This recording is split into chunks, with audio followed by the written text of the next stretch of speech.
spooky place. Close your eyes and listen carefully. Can you hear it? That faint, haunting melody drifting through the air, soft and sweet, yet somehow wrong. By the time you finish this story, you'll understand why you won't be sleeping tonight or ever again. Before we begin, I request you to like the video and subscribe to the channel. On that note, let's begin. The Whispering Doll. Sophie had always been enchanted by porcelain dolls. Their delicate features, their frozen smiles, their glassy eyes that seemed to hold secrets from another time. So, when her grandmother gifted her one on her 10th birthday, Sophie was over the moon. The doll was exquisite, her porcelain skin flawless, her blue eyes shimmering like sapphires, and her red lipped smile both sweet and mysterious. Sophie named her Lila and carried her everywhere, treating her like a cherished friend. But as the days turned into nights, something began to change. It started with the whispers, soft, almost imperceptible at first, like the rustle of leaves outside her window. Sophie would wake in the middle of the night, her heart pounding, certain she had heard someone calling her name. Come closer. Let's play. The voice was faint, melodic, and strangely inviting. Sophie would clutch Lila tightly, telling herself it was just her imagination. But the whispers didn't stop. They grew louder, more insistent. Each night, Sophie began to dread bedtime. She would lie awake, staring at the doll perched on her dresser, its glassy eyes reflecting the moonlight. The smile that had once seemed so sweet now felt wrong, too wide, too knowing. One night, Sophie couldn't take it anymore. She leapt out of bed, grabbed Lila, and shoved her into the closet, slamming the door shut. Stay there, she whispered, her voice trembling. She climbed back into bed, pulling the covers over her head, praying for silence. For a while, there was nothing. No whispers, no eerie laughter, just the comforting sound of the wind outside. Sophie began to relax, her eyelids growing heavy. Maybe it had all been in her head. Maybe she was just tired. But then she felt it, a cold breath on the back of her neck. Her eyes snapped open, and her blood turned to ice. Slowly, she turned her head, dreading what she might see. Lila was there, sitting on the pillow beside her, her porcelain face inches from Sophie's. The doll's smile was wider now, stretching impossibly across her face, her blue eyes gleaming with a sinister light. You can't hide from me, Lila whispered, her voice no longer soft and melodic, but sharp and guttural, like nails scraping against glass. Sophie screamed, scrambling out of bed and backing into the corner of the room. Lila's head tilted unnaturally, her eyes following Sophie's every move. We're going to play forever, the doll hissed, her voice echoing in the small room. The next morning, Sophie's mother found the bed empty. The room was eerily quiet, the only sound the faint creak of the closet door swinging open.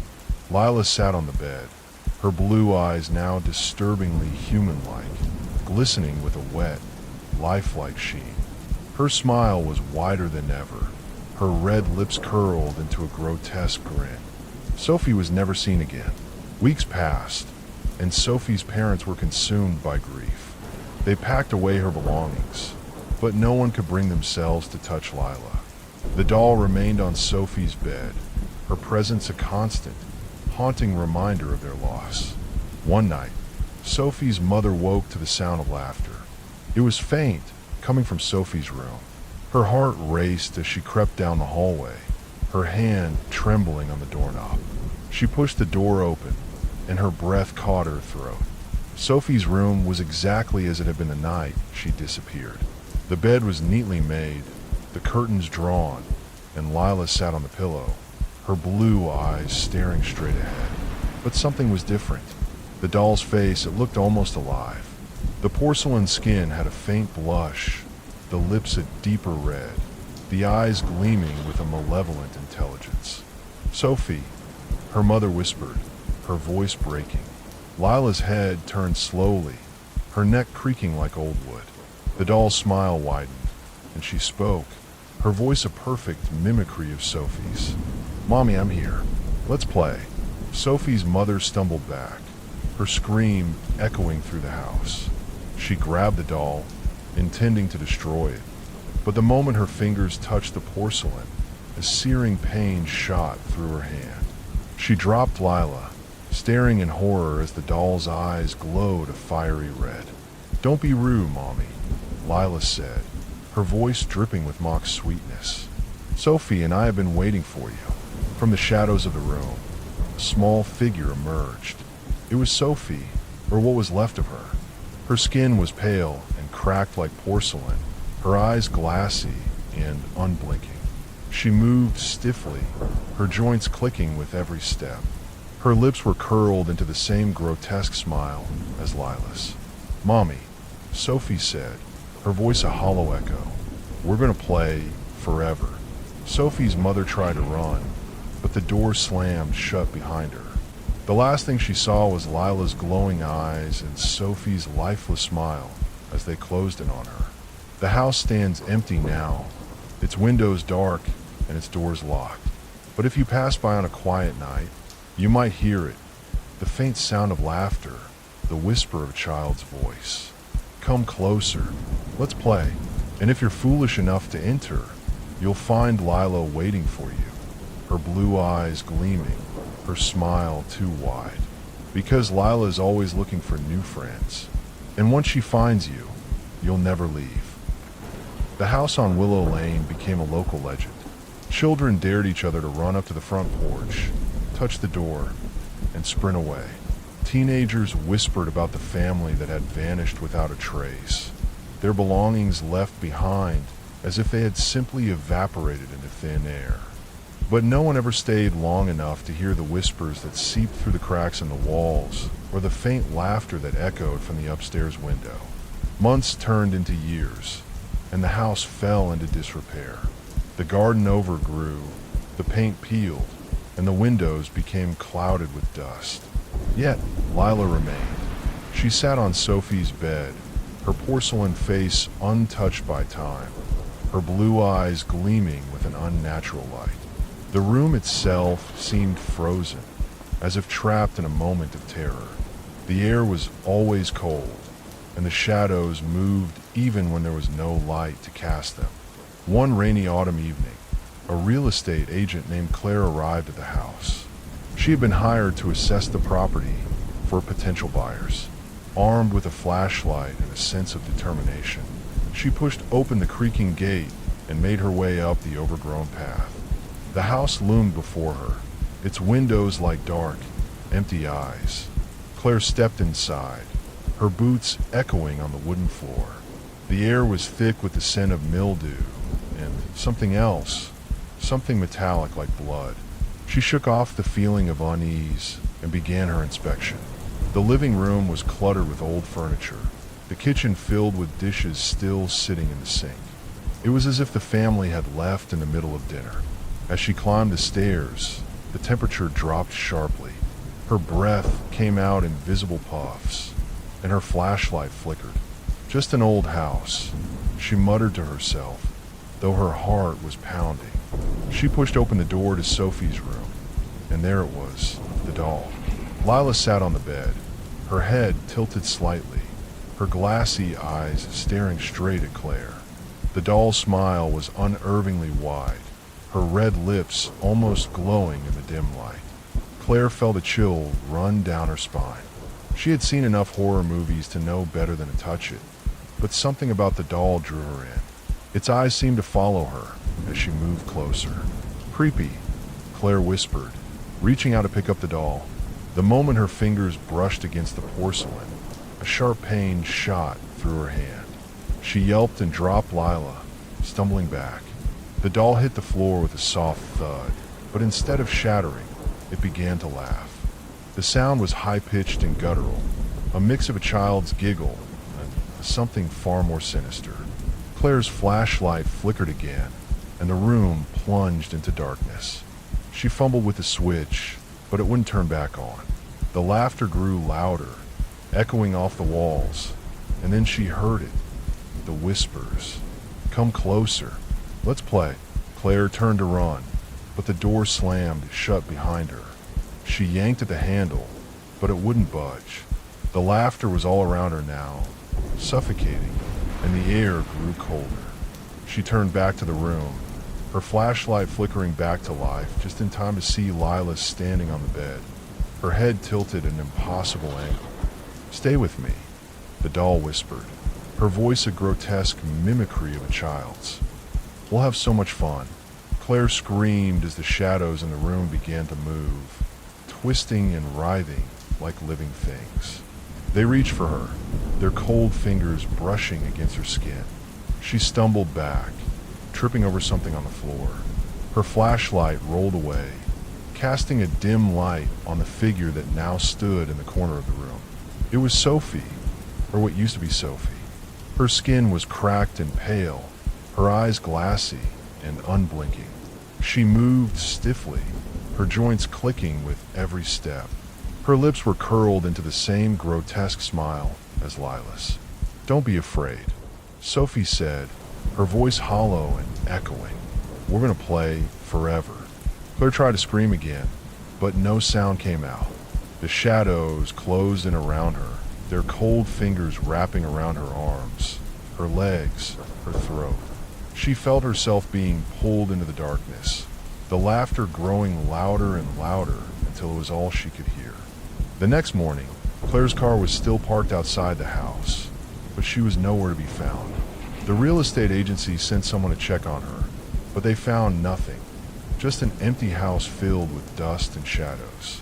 The only sign that Claire had ever been there was her flashlight, lying on the floor of Sophie's room. And Lila. She sat on the bed, her blue eyes gleaming, her smile wider than ever. Beside her, a new figure stood, a porcelain version of Claire, her face frozen in a look of terror, her eyes glassy and unblinking. The whispers began again that night, drifting through the empty halls of the house. "Come closer. Let's play." And if you listen closely, you might hear the laughter too, because Lila is always looking for new friends. And once she finds you, you'll never leave. The house on Willow Lane became a cursed landmark, a place where even the bravest dared not linger after sunset. The locals spoke of it in hushed tones, warning their children to stay away. But curiosity is a dangerous thing, and not everyone heeded the warnings. One evening, a group of teenagers, Ethan, Mia, Jake, and Lily, decided to explore the house. They had heard the stories, of course, but they dismissed them as urban legends. "It's just an old, creepy house," Ethan said, his voice full of bravado. "What's the worst that could happen?" They arrived at the house just as the sun was setting, casting long shadows across the overgrown yard. The air was thick with the scent of decay, and the wind whispered through the trees like a warning. The front door creaked open as if inviting them in, and the group exchanged uneasy glances before stepping inside. The interior was as Claire had left it, dusty, cluttered, and eerily silent. The teenagers split up, their flashlights cutting through the darkness as they explored the house. Mia and Lily headed upstairs, while Ethan and Jake stayed on the ground floor. In Sophie's room, Mia and Lily found Lila sitting on the bed, her blue eyes gleaming in the dim light. "This is so creepy," Lily whispered, her voice trembling. "Let's get out of here." But Mia was fascinated. She reached out to touch the doll, ignoring Lily's protests. The moment her fingers brushed against the porcelain, a sharp pain shot through her hand. She yelped and pulled back, staring at the doll in horror. Lila's head tilted slowly, her smile widening. "Did you see that?" Mia whispered, her voice shaking. "It moved." Before Lily could respond, the door slammed shut behind them. The room plunged into darkness, and the whispers began. "Come closer. Let's play." Downstairs, Ethan and Jake heard the girls' screams. They raced upstairs, their flashlights bouncing off the walls. "Mia, Lily," Ethan shouted, pounding on the door. but it wouldn't budge. The whispers grew louder, echoing through the hallway, and the temperature dropped sharply. Inside the room, Mia and Lily huddled together, their flashlights flickering. The shadows in the room began to move, twisting and writhing like living things. Lila stood on the bed, her head tilted at an impossible angle, her eyes glowing with a sinister light. "Stay with me," the doll whispered, her voice a grotesque mimicry of a child's. "We'll have so much fun." Mia screamed as the shadows reached for her, their cold fingers wrapping around her arms. Lily tried to pull her away, but the shadows were too strong. They dragged Mia into the darkness, her screams echoing through the room. Outside, Ethan and Jake finally managed to break down the door. They burst into the room, their flashlights illuminating the chaos. Mia was gone, and Lily was curled up in the corner, sobbing. Lila sat on the bed, her smile wider than ever, her blue eyes gleaming with a malevolent light. "What the hell happened?" Ethan demanded, his voice shaking. Lily could only point at the doll, her eyes wide with terror. It took her," she whispered. "It took Mia." The group fled the house, their hearts pounding. They called the police, but when they returned, there was no sign of Mia. The house was empty, just as it had been before. The only thing left behind was Lila, sitting on the bed, her smile wider than ever. Days turned into weeks, and Mia was never found. The police searched the house and the surrounding area, but there was no trace of her. The teenagers were haunted by what they had seen, and Lily refused to speak of it. But the whispers followed them, drifting through their dreams, calling to them in the night. One by one, they began to disappear. First was Jake. He was found in his room, his body twisted and broken, his face frozen in a look of terror. Then it was Lily. She vanished without a trace, leaving behind only a single porcelain shard on her bed. Finally, it was Ethan. He was found in the house on Willow Lane, his body slumped against the wall, his eyes glassy and unblinking. And Lila, she sat on the bed in Sophie's room, her blue eyes gleaming, her smile wider than ever. Beside her stood 3 new figures, porcelain versions of Mia, Jake, and Lily, their faces frozen in looks of terror, their eyes glassy and unblinking. The whispers began again that night, drifting through the empty halls of the house. "Come closer. Let's play." And if you listen closely, you might hear the laughter too, because Lila is always looking for new friends. And once she finds you, you'll never leave. The town of Willow Creek was in a state of panic. The disappearances of the teenagers had shaken the community to its core. The house on Willow Lane was now cordoned off with police tape, and officers patrolled the area day and night. But no matter how many precautions were taken, the whispers continued. They seeped through the cracks in the walls, drifted through the streets, and invaded the dreams of anyone who dared to sleep. The local priest, Father O'Malley, was called in to perform an exorcism. He was a man of deep faith, but even he felt a chill as he approached the house. The air was heavy, oppressive, and the shadows seemed to move on their own. He carried a vial of holy water, a crucifix, and a Bible, but as he stepped inside, he couldn't shake the feeling that something was watching him. The house was silent, save for the faint creak of the floorboards beneath his feet.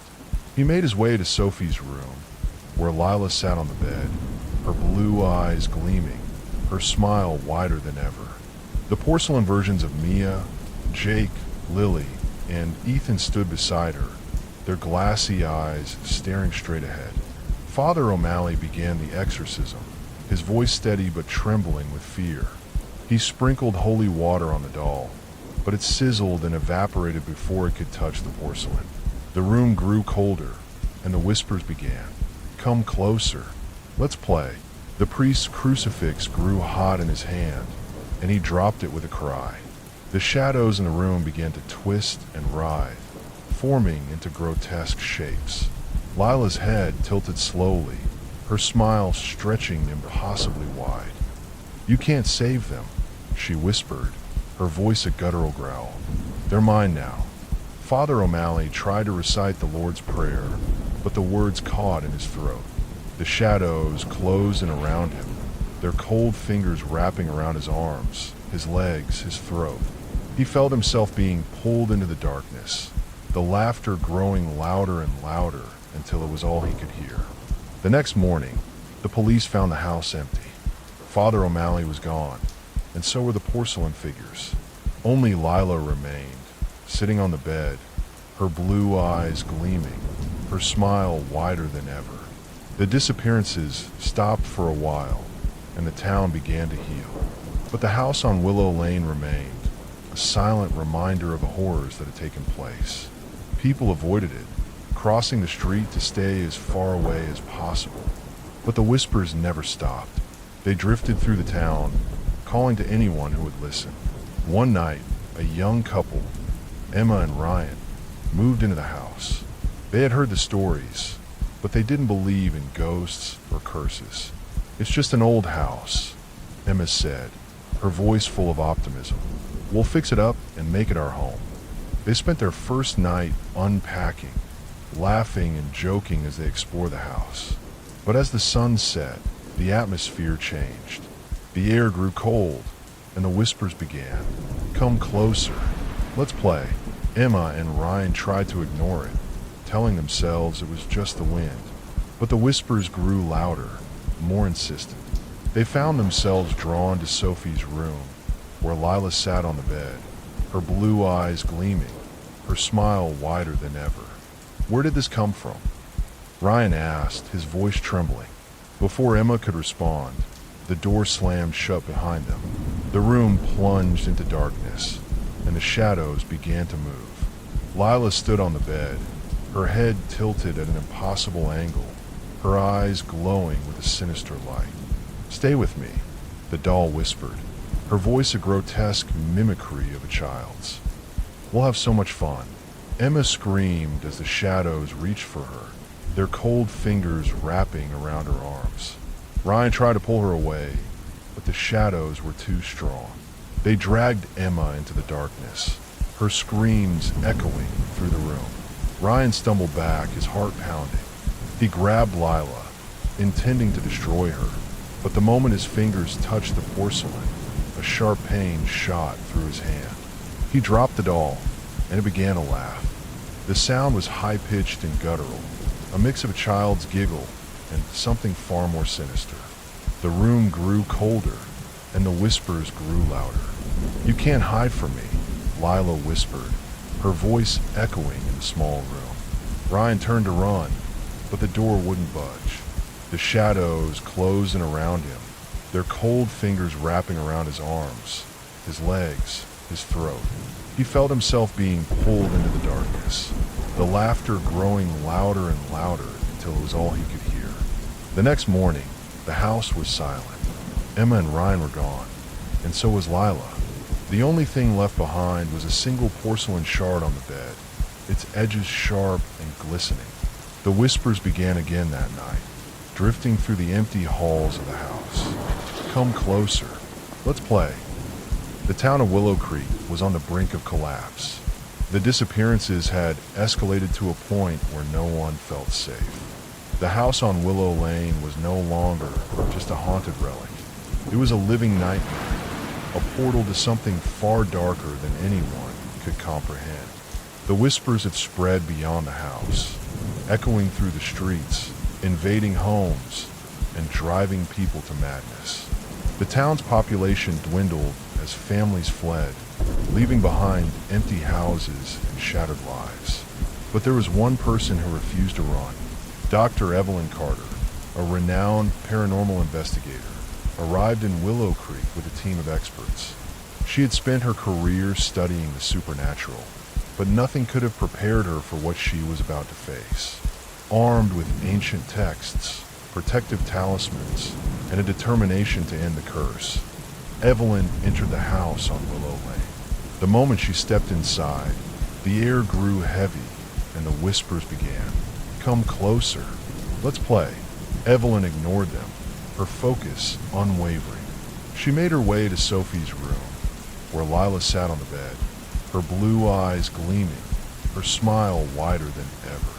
The porcelain figures of Mia, Jake, Lily, Ethan, Emma, Ryan, and Father O'Malley stood beside her, their glassy eyes staring straight ahead.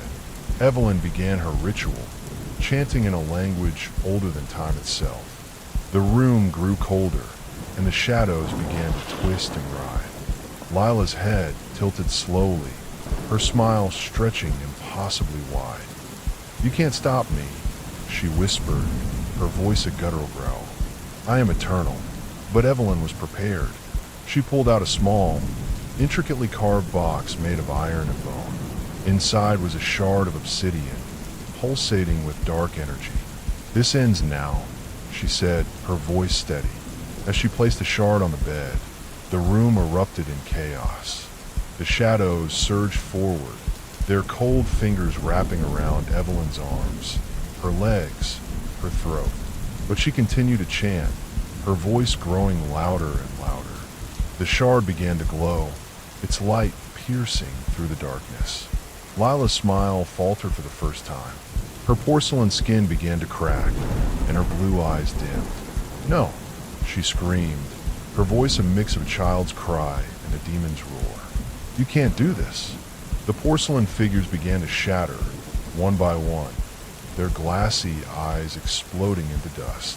The shadows retreated, their cold fingers slipping away. Evelyn's voice reached a crescendo, and with a final, deafening scream, Lila exploded into 1,000 pieces. The room fell silent. The air grew warm, and the whispers stopped. Evelyn collapsed to the floor, exhausted but victorious. The curse was broken, but as she left the house, she couldn't shake the feeling that something was still watching her. She glanced back at the house, her heart pounding. In the upstairs window, she saw a faint silhouette, a small figure with blue eyes and a wide, red-lipped smile. Evelyn's blood ran cold. She clutched the obsidian shard tightly, but it was no longer pulsating. It was cold and lifeless, its energy spent. The whispers began again, drifting through the empty streets of Willow Creek. "Come closer. Let's play." And if you listen closely, you might hear the laughter too, because Lila is eternal, and she's always looking for new friends. The thing under the bed. Ben had always been a skeptic. Monsters, ghosts, and all things supernatural were nothing more than stories to him. Tales told to scare children or entertain the gullible. But as he lay in bed each night, the creak of the floorboards, the soft, rhythmic breathing, and the faint scratching beneath his bed gnawed at his confidence. It was always the same. The moment the lights went out, the presence beneath him stirred, and every night, Ben would pull the covers over his head, telling himself it was just his imagination. But tonight was different. Tonight, Ben had decided he was done being afraid. The clock on his bedside table ticked loudly, each second stretching into an eternity. The room was bathed in an eerie half-light, the moon casting long, jagged shadows across the walls. Ben's heart pounded in his chest as he gripped the edge of his blanket, his knuckles white. He could hear it again, the breathing, slow and deliberate, and the faint scrape of claws against wood. It was coming from under the bed. "Enough," Ben whispered to himself, his voice trembling. He sat up, his legs dangling over the side of the mattress. The floor felt impossibly far away, the darkness beneath the bed yawning like a void. He took a deep breath, steeling himself, and leaned over, peering into the blackness. At first, he saw nothing, just the dusty underside of his bed and the faint glint of an old shoebox he'd forgotten about. But then, as his eyes adjusted, he saw them, two glowing yellow eyes, staring back at him with an intensity that made his blood run cold. They were unblinking, unflinching, and filled with a malice that made Ben's stomach churn. Before he could scream, a voice slithered out from the darkness, low and guttural, like the sound of nails dragging across stone. "They're on your bed." Ben froze. The words echoed in his mind, each syllable dripping with menace. He didn't want to look. He didn't want to know. But something compelled him to turn his head, to glance over his shoulder. The sight that greeted him was worse than anything he could have imagined. Perched on his bed, crouched like a predator ready to pounce, was a creature. No, creatures. They were humanoid but twisted, their limbs too long, their skin a sickly gray that seemed to shimmer in the moonlight. Their faces were a grotesque blend of human and animal features, with jagged teeth bared and wicked grins and eyes that glowed a faint, sickly green. They were staring at him, their heads tilted at unnatural angles, their claws digging into his mattress. Ben's breath caught in his throat. He tried to scream, but no sound came out. He tried to move, but his body refused to obey. The creatures on the bed began to crawl toward him, their movements jerky and unnatural, like marionettes controlled by an unseen hand. And then he felt it. Icy fingers wrapping around his ankles, pulling him down. He looked back under the bed, and the yellow eyes were gone, replaced by a gaping maw of darkness, a void that seemed to stretch on forever. The fingers tightened, their grip like iron, and Ben was yanked off the bed with terrifying force. He hit the floor hard, the air knocked out of his lungs. The creatures on the bed hissed and screeched, their voices a cacophony of nightmares as they lunged after him. Ben scrambled, clawing at the floor, but the hands beneath the bed were relentless, dragging him deeper into the darkness.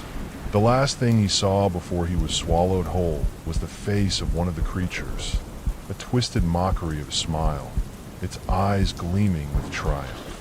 When Ben opened his eyes, he was no longer in his room. He was in a place that defied comprehension, a labyrinth of twisting corridors and shifting walls, the air thick with the stench of decay. The ground beneath him was soft and spongy, like flesh, and the walls pulsed faintly, as if alive. The creatures were gone, but he could hear them, their whispers echoing from every direction. "You shouldn't have looked," one voice hissed. "You shouldn't have believed," another sneered. Ben stumbled to his feet, his legs trembling. He had to find a way out. He had to escape, but the labyrinth seemed to stretch on forever, the walls closing in around him, the whispers growing louder. And then he saw it, a faint light in the distance. Hope surged in his chest, and he ran toward it, his heart pounding. But as he drew closer, the light began to flicker, and he realized it wasn't a way out. It was a mirror. In the reflection, he saw himself, but it wasn't him. His eyes glowed yellow, his skin was gray and cracked, and his mouth was twisted into a grotesque smile. The creatures surrounded him in the reflection, their claws resting on his shoulders, their faces pressed close to his. "Welcome home," they whispered in unison. Ben screamed, but the sound was swallowed by the darkness. The mirror shattered, and the creatures lunged at him, their claws tearing into his flesh. The last thing he felt was their cold breath on his neck as they dragged him deeper into the labyrinth, into the endless void beneath the bed. Back in Ben's room, the bed stood empty, the covers thrown aside. The clock on the bedside table continued to tick, its sound echoing in the silence. And beneath the bed, in the darkness, the yellow eyes glowed once more, waiting for the next curious soul to peek into the abyss. Ben's disappearance left a void in the world, but not one that anyone noticed. His parents assumed he had run away. His friends thought he had moved. The police filed a missing person report, but the case grew cold within weeks. Life moved on, as it always does, but in the shadows, in the spaces between reality, something stirred. Months later, a new family moved into Ben's old house. They were unaware of the stories, the whispers, the strange occurrences that had plagued the home for years. The parents, Mark and Lisa, were too busy unpacking boxes to notice the faint scratches on the wooden floor beneath the bed in master bedroom. Their daughter, Emily, a curious and imaginative 8-year-old, was the first to hear it. It started on their second night in the house. Emily lay in her new room, staring at the ceiling. The room felt strange, as if the walls were leaning in, watching her. She tried to ignore it, but then she heard it, the soft, rhythmic breathing. It was coming from under her bed. "Mom," Emily called out, her voice trembling.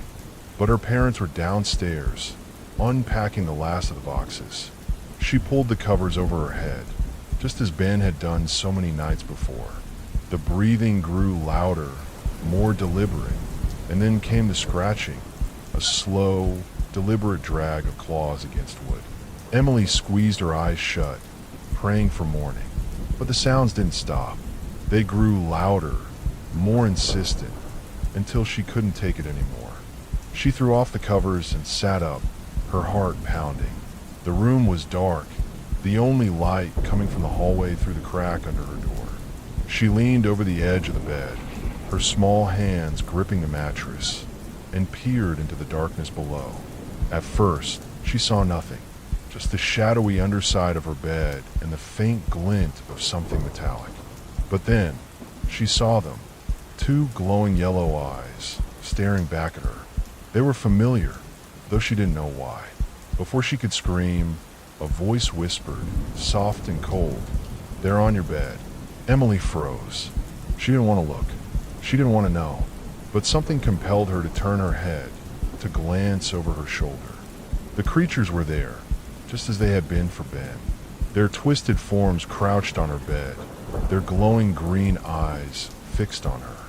Their mouths stretched into grotesque smiles, revealing rows of jagged teeth. Emily tried to scream, but no sound came out. She tried to move, but her body was paralyzed. And then, she felt it, the icy fingers wrapping around her ankles, pulling her down. She looked back under the bed, and the yellow eyes were gone, replaced by the same gaping maw of darkness that had taken Ben. The creatures on the bed hissed and screeched, their voices a cacophony of nightmares as they lunged after her. Emily was dragged into the void, her screams swallowed by the darkness. Mark and Lisa searched the house for hours, calling Emily's name. They called the police, filed a missing person report, but there was no trace of their daughter. The house was empty, silent, as if it had swallowed her whole. Weeks turned into months, and the case grew cold. Mark and Lisa moved out, unable to bear the memories of the house. It sat empty for years, a forgotten relic on a quiet street. But the darkness beneath the bed remained, waiting. Years later, a young couple, Sarah and Jake, moved into the house. They were renovating it, hoping to turn it into a cozy home for their future family. They laughed off the stories they heard from the neighbors, dismissing them as urban legends. But on their first night in the house, Jake heard it, the soft breathing, the faint scratching. He didn't tell Sarah. He didn't want to scare her. But the sounds grew louder, more insistent, until he couldn't ignore them. One night, he decided to investigate. He grabbed a flashlight and knelt beside the bed, shining the light into the darkness below. The beam of light revealed nothing but dust and a few forgotten items. A toy car, a hairpin, a crumpled piece of paper. Jake sighed, relieved, and started to stand up. But then he saw it, a pair of yellow eyes, glowing in the darkness. Before he could react, a voice whispered, "They're on your bed." Jake turned, his heart pounding, and saw them. The creatures, their twisted forms crouched on the bed, their glowing green eyes fixed on him. Sarah was asleep beside them, unaware of the horrors lurking just inches away. Jake tried to scream, but no sound came out. He tried to move, but his body was frozen. The creatures smiled, their jagged teeth glinting in the dim light, and lunged at him. The last thing Jake saw before the darkness took him was Sarah, still asleep, as the creatures turned their attention to her. The house remained empty after that, a silent monument to the horrors that lurked within. But the darkness beneath the bed was never truly empty. It waited, patient and hungry for the next curious soul to peek into the abyss. And somewhere, in the labyrinth of twisting corridors and shifting walls, Ben and Emily wandered, their eyes glowing yellow, their smiles twisted and grotesque. They were no longer the hunted. They were the hunters, waiting to welcome the next victim home. The house on Willow Street became a local legend, a cautionary tale whispered among children and dismissed by adults. "Don't go near that house," they'd say. "Don't even look at it too long." But legends fade, and curiosity is a dangerous thing. Years after Sarah and Jake's disappearance, a group of teenagers dared each other to spend the night in the house. They were thrill seekers, armed with flashlights, cameras, and a bravado that masked their fear. Among them was Mia, a skeptical girl who rolled her eyes at the stories. "It's just an old house," she said. "There's no such thing as monsters." The group entered the house at dusk, their laughter echoing through the empty rooms. They set up camp in the master bedroom, the very room where Ben, Emily, and Jake had vanished. The air was heavy, the silence oppressive, but they brushed it off as their imaginations running wild.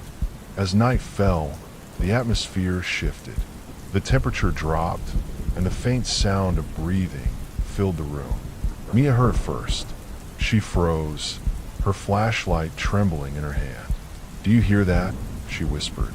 The others fell silent, their bravado crumbling as the sound grew louder. It was coming from under the bed. One of the boys, Tyler, laughed nervously. "It's probably just rats," he said, though his voice wavered. Mia, determined to prove there was nothing to fear, knelt beside the bed and shone her flashlight underneath. The beam of light revealed nothing but dust and shadows. She sighed in relief and started to stand up, but then she saw it, a pair of yellow eyes, glowing in the darkness. Before she could react, a voice whispered, "They're on your bed." Mia turned, her heart pounding, and saw them. The creatures, their twisted forms crouched on the bed, their glowing green eyes fixed on her. The others screamed, scrambling to their feet, but the creatures moved faster. They lunged, their claws slashing through the air, their jagged teeth bared. Chaos erupted. Tyler tried to run, but the door slammed shut, trapping them inside. Another girl, Lily, collapsed to the floor, sobbing as the creatures closed in. Mia backed into a corner, her flashlight flickering, her mind racing. She had to do something. She had to fight back. But then, she felt it, the icy fingers wrapping around her ankles, pulling her down. She looked back under the bed, and the yellow eyes were gone, replaced by the same gaping maw of darkness that had taken the others. The creatures hissed and screeched, their voices a cacophony of nightmares as they dragged her into the void. The next morning, the house was silent. The teenagers were gone, their cameras and flashlights left behind. The police searched the house, but found no trace of them. The case made headlines, but like the others, it grew cold. In a labyrinth beneath the bed, Mia found herself in a place that defied comprehension. The walls pulsed faintly, the air thick with the stench of decay. She wandered the twisting corridors, her mind unraveling, until she came upon a mirror. In the reflection, she saw herself, but it wasn't her. Her eyes glowed yellow, her skin was gray and cracked, and her mouth was twisted into a grotesque smile. The creatures surrounded her in the reflection, their claws resting on her shoulders, their faces pressed close to hers. "Welcome home," they whispered in unison. Mia screamed, but the sound was swallowed by the darkness. The mirror shattered, and the creatures lunged at her, their claws tearing into her flesh. The last thing she felt was their cold breath on her neck as they dragged her deeper into the labyrinth. Back in the house on Willow Street, the bed stood empty, the covers thrown aside. The clock on the bedside table continued to tick, its sound echoing in the silence. And beneath the bed, in the darkness, the yellow eyes glowed once more, waiting for the next curious soul to peek into the abyss. But the story doesn't end there. Years later, a paranormal investigator named Claire arrived at the house. She had spent her career debunking myths and exposing hoaxes, and she was determined to uncover the truth about the disappearances. She set up cameras in every room, armed herself with recording equipment, and prepared to spend the night. As the hours passed, nothing happened. Claire began to relax, convinced the stories were just that, stories. But then, at exactly midnight, the cameras began to malfunction. The footage glitched, the audio filled with static, and the temperature in the room dropped. Claire heard it, the soft breathing, the faint scratching. She knelt beside the bed, her flashlight in hand, and peered into the darkness. The beam of light revealed nothing but dust and shadows. She sighed in relief and started to stand up, but then she saw it, a pair of yellow eyes, glowing in the darkness. Before she could react, a voice whispered, "They're on your bed." Claire turned, her heart pounding, and saw them. The creatures, their twisted forms crouched on the bed, their glowing green eyes fixed on her. She tried to run, but the door slammed shut, trapping her inside. The creatures lunged, their claws slashing through the air, their jagged teeth bared. But Claire was prepared. She pulled out a vial of holy water and threw it at the creatures. They hissed and recoiled, their forms flickering like static on a screen. For a moment, it seemed to work. But then, the creatures smiled, their jagged teeth glinting in the dim light, and lunged at her again. Claire fought back, her mind racing. She had to find a way out. She had to escape. But then, she felt it, the icy fingers wrapping around her ankles, pulling her down. She looked back under the bed, and the yellow eyes were gone, replaced by the same gaping maw of darkness that had taken the others. As she was dragged into the void, Claire realized the horrifying truth. The creatures weren't just monsters. They were something far worse. They were the souls of the people who had been taken, twisted and corrupted by the darkness. And now, they were waiting for her. In the labyrinth beneath the bed, Claire found herself face to face with Ben, Emily, Jake, Mia, and the others. Their eyes glowed yellow, their skin gray and cracked, their mouths twisted into grotesque smiles. They surrounded her, their claws resting on her shoulders, their faces pressed close to hers. "Welcome home," they whispered in unison. Claire screamed, but the sound was swallowed by the darkness. The mirror shattered, and the creatures lunged at her, their claws tearing into her flesh. The last thing she felt was their cold breath on her neck as they dragged her deeper into the labyrinth. Back in the house on Willow Street, the bed stood empty, the covers thrown aside. The clock on the bedside table continued to tick, its sound echoing in the silence. And beneath the bed, in the darkness, the yellow eyes glowed once more, waiting for the next curious soul to peek into the abyss.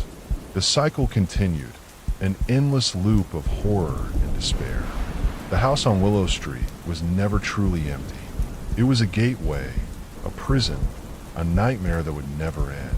And the darkness beneath the bed was always hungry, always waiting. The house on Willow Street became a cursed landmark, a black stain on the map that no one dared to approach. The town council debated demolishing it, but every time plans were made, strange accidents would occur. Construction workers would vanish, tools would break, and the air around the house would grow unnaturally cold. Eventually, they gave up, sealing the house behind a chain-link fence and warning signs. But the darkness beneath the bed was not so easily contained. Years turned into decades, and the house faded from memory, becoming little more than a ghost story told around campfires. But then, a young historian named Daniel arrived in town. He was researching local legends for a book and was drawn to the mystery of the house on Willow Street. He ignored the warnings, broke through the fence, and entered the house with a camera and a notebook. The air inside was thick and stale, the walls covered in peeling wallpaper and strange, claw-like scratches. Daniel felt a chill run down his spine, but brushed it off as his imagination. He set up his equipment in the master bedroom, determined to uncover the truth. As night fell, the house came alive. The faint sound of breathing filled the room, and the floorboards creaked as if something was moving beneath them. Daniel heard the scratching, a slow, deliberate drag of claws against wood. He knelt beside the bed, his camera in hand, and peered into the darkness. At first, he saw nothing, but then the camera's night vision flickered, and he saw them, two glowing yellow eyes staring back at him. Before he could react, a voice whispered, "They're on your bed." Daniel turned, his heart pounding, and saw them. The creatures, their twisted forms crouched on the bed, their glowing green eyes fixed on him. He tried to run, but the door slammed shut, trapping him inside. The creatures lunged, their claws slashing through the air, their jagged teeth bared. But Daniel was different. He had come prepared. He pulled out a small, ancient talisman he had found during his research, a relic said to ward off evil spirits. He held it up, and the creatures hissed, recoiling from its light. For a moment, it seemed to work, but then the talisman cracked, and the creatures smiled, their jagged teeth glinting in the dim light. Daniel felt the icy fingers wrapping around his ankles, pulling him down. He looked back under the bed, and the yellow eyes were gone, replaced by the same gaping maw of darkness that had taken the others. He was dragged into the void, his screams swallowed by the darkness. In the labyrinth beneath the bed, Daniel found himself in a place that defied comprehension. The walls pulsed faintly, the air thick with the stench of decay. He wandered the twisting corridors, his mind unraveling, until he came upon a mirror. In the reflection, he saw himself, but it wasn't him. His eyes glowed yellow, his skin was gray and cracked, and his mouth was twisted into a grotesque smile. The creatures surrounded him in the reflection, their claws resting on his shoulders, their faces pressed close to his. "Welcome home," they whispered in unison. Daniel screamed, but the sound was swallowed by the darkness. The mirror shattered, and the creatures lunged at him, their claws tearing into his flesh. The last thing he felt was their cold breath on his neck as they dragged him deeper into the labyrinth. But Daniel's arrival had changed something. The creatures, now stronger and more numerous, began to grow restless. The labyrinth was no longer enough to contain them. They wanted more. They wanted to escape. Back in the house on Willow Street, the bed stood empty, the covers thrown aside. The clock on the bedside table continued to tick, its sound echoing in the silence. And beneath the bed, in the darkness, the yellow eyes glowed brighter than ever before. One night, a storm rolled into town, the kind that rattled windows and shook the earth. Lightning struck the house on Willow Street, and the power went out across the entire neighborhood. When the lights came back on, the house was gone. In its place was a gaping hole, a void that seemed to stretch on forever. The townspeople gathered around the hole, their faces pale with fear. They peered into the darkness, but no one dared to get too close. And then they heard it, the soft breathing, the faint scratching. It was coming from the hole. Before anyone could react, a voice whispered, "They're on your bed." The creatures emerged from the hole, their twisted forms crawling into the world. They moved with unnatural speed, their glowing green eyes fixed on the townspeople. Chaos erupted as the creatures attacked, their claws slashing through the air, their jagged teeth bared. The town was plunged into darkness, the streets filled with screams and the sound of tearing flesh. The creatures were unstoppable, their numbers growing with each victim they dragged into the void. In the labyrinth beneath the bed, Daniel watched as the creatures escaped into the world. He tried to warn the others, but his voice was gone, his body twisted and corrupted. He was one of them now, his eyes glowing yellow, his mouth twisted into a grotesque smile. The creatures spread across the town, then the country, then the world. They were everywhere, lurking beneath beds, in closets, in the shadows. No one was safe. The darkness had consumed everything, and in the house that was no longer there, the bed stood empty, the covers thrown aside. The clock on the bedside table continued to tick, its sound echoing in the silence. And beneath the bed, in the darkness, the yellow eyes glowed brighter than ever before, waiting for the next curious soul to peek into the abyss. The cycle continued, an endless loop of horror and despair. The world was never truly empty. It was a gateway, a prison, a nightmare that would never end. And the darkness beneath the bed was always hungry, always waiting. The world had fallen to the creatures, but their hunger was insatiable. They were not content with just one world. They wanted more. They wanted everything. And so they began to spread, not just across the earth, but across dimensions, across realities. The darkness beneath the bed was no longer confined to a single house or even a single world. It was a cancer spreading through the fabric of existence itself. In a distant reality, a young girl named Alice lay in her bed, staring at the ceiling. She had heard the stories, of course, the tales of the house on Willow Street, the disappearances, the creatures that lurked beneath beds. But those were just stories, weren't they? She tried to convince herself of that as she pulled the covers over her head, but the faint sound of breathing beneath her bed made her heart race. Alice was different, though. She had always been different.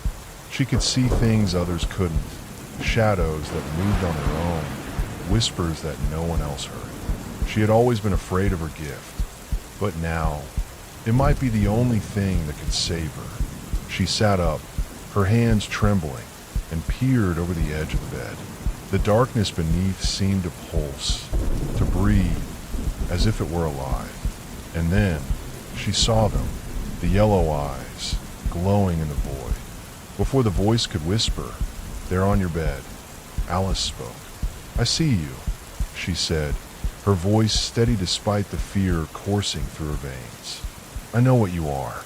The creatures hesitated, their glowing green eyes narrowing. They had never encountered someone like Alice before, someone who could see them for what they truly were. Alice reached under her pillow and pulled out a small, intricately carved box. It was a relic passed down through her family, said to contain a power older than time itself.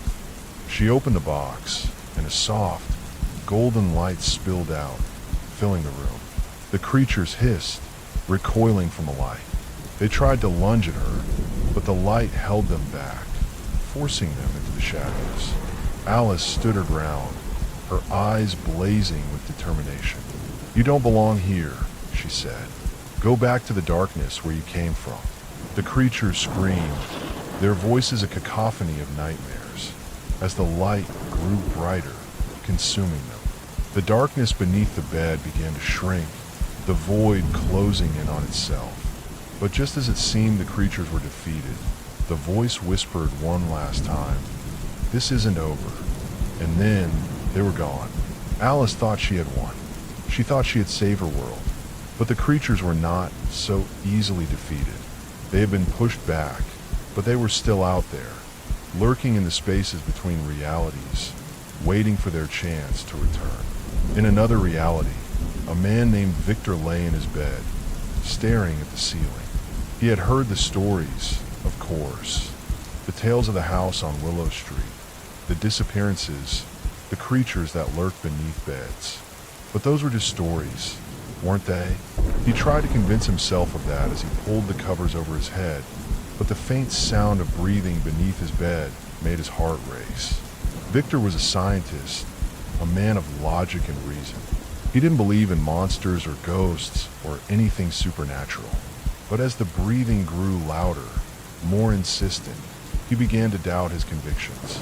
He sat up, his hands trembling, and peered over the edge of the bed. The darkness beneath seemed to pulse, to breathe, as if it were alive. And then he saw them, the yellow eyes, glowing in the void. Before the voice could whisper, "They're on your bed," Victor spoke. "I don't believe in you," he said, his voice steady despite the fear coursing through his veins. "You're just a figment of my imagination."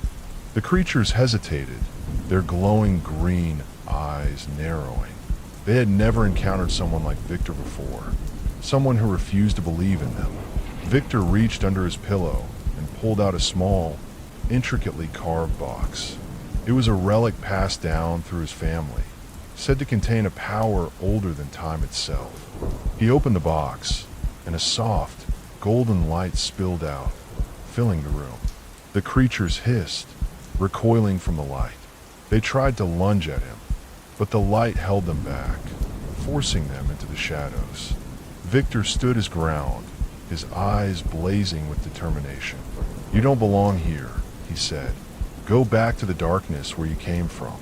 The creatures screamed, their voices a cacophony of nightmares, as the light grew brighter, consuming them. The darkness beneath the bed began to shrink, the void closing in on itself.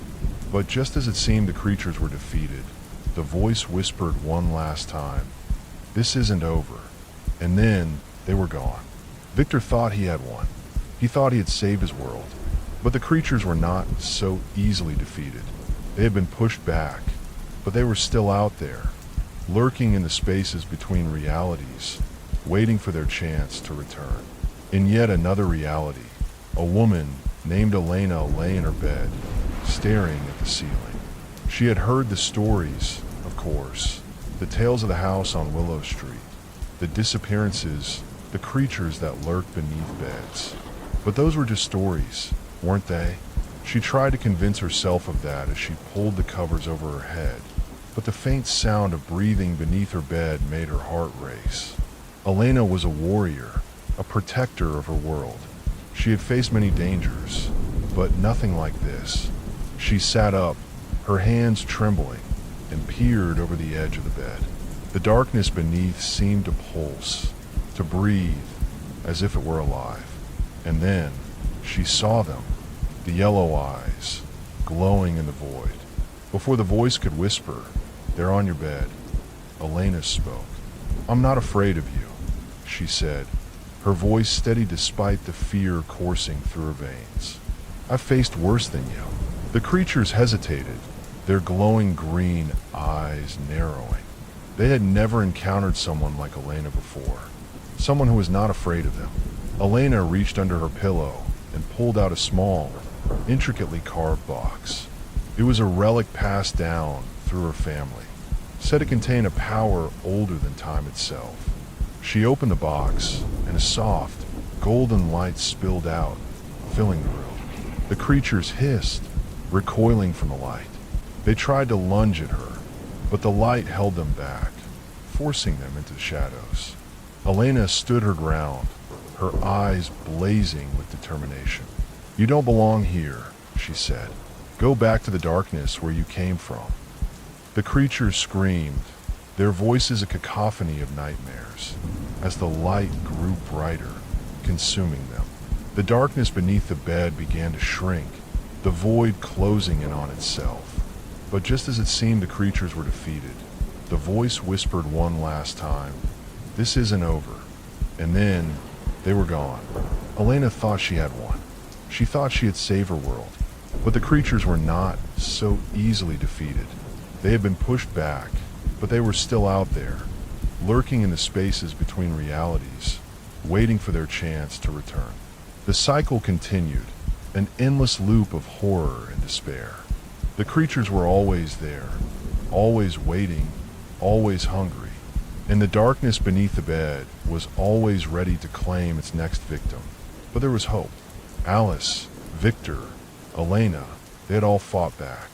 They had all pushed the creatures into the shadows, if only for a moment. And somewhere, in the spaces between realities, a resistance was forming. A group of brave souls who had faced the darkness and survived. They were determined to fight back, to push the creatures into the void once and for all. But the creatures were always watching, always waiting, and they were not alone. Deep within the labyrinth, something stirred, something ancient, something powerful. The creatures were just the beginning. The true horror was yet to come, and in the house that was no longer there, the bed stood empty, the covers thrown aside. The clock on the bedside table continued to tick, its sound echoing in the silence. And beneath the bed, in the darkness, the yellow eyes glowed brighter than ever before, waiting for the next curious soul to peek into the abyss. The cycle continued, an endless loop of horror and despair. The world was never truly empty. It was a gateway, a prison, a nightmare that would never end. And the darkness beneath the bed was always hungry, always waiting. The resistance grew, spanning across countless realities. Alice, Victor, Elena, and others like them, warriors, scientists, mystics, and survivors, banded together, sharing their knowledge and relics. They discovered that the creatures were not the true threat. They were merely pawns, extensions of something far older and far more terrifying. The architect of the void. The architect was not a being in the traditional sense. It was a sentient, malevolent force that existed outside of time and space, a consciousness born from the collective fear and despair of all living things.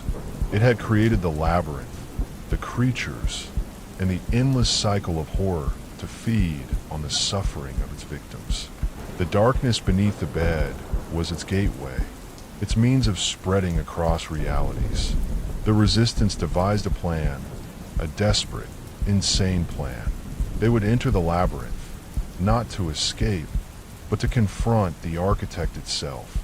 They would use the relics they had gathered, each one containing a fragment of ancient power, to weaken the architect and sever its connection to the worlds it had infected. The final battle began in the heart of a labyrinth. The resistance fought their way through hordes of twisted creatures, their numbers dwindling with each step. The walls of the labyrinth pulsed with a sickly light, and the air was thick with the stench of decay. At the center of it all was the architect, a swirling mass of darkness, its form constantly shifting, its presence overwhelming. Alice stepped forward, holding her relic high. The golden light spilled out, pushing back the darkness. Victor and Elena joined her, their relics adding to the light. The architect screamed, its voice a deafening roar that shook the very fabric of reality. It lashed out, its tendrils of darkness striking at the resistance, but they held their ground. "We are not afraid of you," Alice shouted, her voice echoing through the labyrinth. "You feed on fear, but we will not give you any more." The resistance unleashed the full power of their relics, the light growing brighter and brighter until it consumed the labyrinth. The architect screamed again, its form beginning to unravel. The creatures, now leaderless, began to dissolve, their twisted forms crumbling into dust. But the architect was not so easily defeated. As its form disintegrated, it reached out, its tendrils wrapping around the resistance, pulling them into the void. "If I must fall," it whispered, its voice filled with malice, "then you will fall with me." In the final moments, Alice made a choice. She activated her relic, not to destroy the architect, but to seal it, and herself within the void. The others tried to stop her, but it was too late. The light flared one last time, and then there was silence. The labyrinth was gone. The creatures were gone. The darkness beneath the bed was gone. The worlds that had been infected began to heal, the scars left by the architect slowly fading away. But the resistance was gone too, their sacrifice ensuring that the architect would never return. In the house on Willow Street, the bed stood empty, the covers thrown aside. The clock on the bedside table continued to tick, its sound echoing in the silence. But beneath the bed, there was only dust and shadows. The cycle had been broken. The nightmare was over, or so they thought. Years later, in a quiet town far from Willow Street, a young boy named Leo lay in his bed, staring at the ceiling. He had heard the stories, of course, the tales of the house on Willow Street, the disappearances, the creatures that lurked beneath beds. But those were just stories, weren't they? He tried to convince himself of that as he pulled the covers over his head, but the faint sound of breathing beneath his bed made his heart race. Leo sat up, his hands trembling, and peered over the edge of the bed. The darkness beneath seemed to pulse, to breathe, as if it were alive. And then he saw them, the yellow eyes, glowing in the void. Before the voice could whisper, "They're on your bed," Leo spoke. "I'm not afraid of you," he said, his voice steady despite the fear coursing through his veins. "I know what you are." The creatures hesitated, their glowing green eyes narrowing. They had never encountered someone like Leo before, someone who knew the truth. Leo reached under his pillow and pulled out a small, intricately carved box. It was a relic passed down through his family, said to contain a power older than time itself. He opened the box, and a soft, golden light spilled out, filling the room. The creatures hissed, recoiling from the light. They tried to lunge at him, but the light held them back, forcing them into the shadows. Leo stood his ground, his eyes blazing with determination. "You don't belong here," he said. "Go back to the darkness where you came from." The creatures screamed, their voices a cacophony of nightmares, as the light grew brighter, consuming them. The darkness beneath the bed began to shrink, the void closing in on itself. But just as it seemed the creatures were defeated, the voice whispered one last time, "This isn't over." And then they were gone. Leo thought he had won. He thought he had saved his world. But deep within the void, something stirred. The architect was gone, but its essence remained, scattered across the fabric of reality. And somewhere, in the spaces between worlds, the darkness was growing again. The cycle had not been broken. It had only been delayed. And in the house on Willow Street, the bed stood empty, the covers thrown aside. The clock on the bedside table continued to tick, its sound echoing in the silence. And beneath the bed, in the darkness, the yellow eyes glowed once more, waiting for the next curious soul to peek into the abyss. The nightmare was far from over. The face in the window. Mia had always loved her cozy little apartment on the third floor of the old building. It was quaint, with its creaky wooden floors and large windows that let in the golden light of sunset. But lately, the charm had faded, replaced by a creeping dread that settled in her chest every time the sun dipped below the horizon. It started subtly. One night, as she turned off the lights and climbed into bed, she noticed something outside her window. A face, pale, almost translucent, with hollow eyes that seemed to pierce through the darkness. It was expressionless, just watching.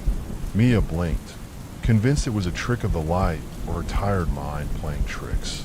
But then, as if sensing her gaze, the face smiled, a slow, deliberate curl of the lips that sent a shiver down her spine. She screamed and ran to her parents' room down the hall. Her father, groggy but concerned, grabbed a flashlight and followed her back to her room. But when they arrived, the face was gone. The window was empty, the night outside still and silent. Her parents exchanged worried glances, but assured her it was just her imagination. Still, Mia couldn't shake the feeling that something was terribly wrong. The next night, the face returned. This time, it was closer. Its features were clearer. The hollow cheeks, the sunken eyes, the thin, almost lipless mouth. It stared at her with an intensity that made her skin crawl. And again it smiled. Mia froze, her breath caught in her throat. She wanted to scream, to run, but her body refused to move. The face lingered for what felt like an eternity before vanishing into the night. By the third night, Mia was a wreck. She couldn't sleep, couldn't eat. Her parents tried to comfort her, but their reassurances felt hollow. That evening, as the sun set and the shadows grew long, Mia decided she couldn't take it anymore. She needed to know what was out there. Summoning every ounce of courage she had, she approached the window and yanked the curtain back. What she saw made her blood run cold. There on the glass were fingerprints, smudged and faint, but unmistakable. They were on the outside of the window, as if someone or something had been pressing against it, peering in.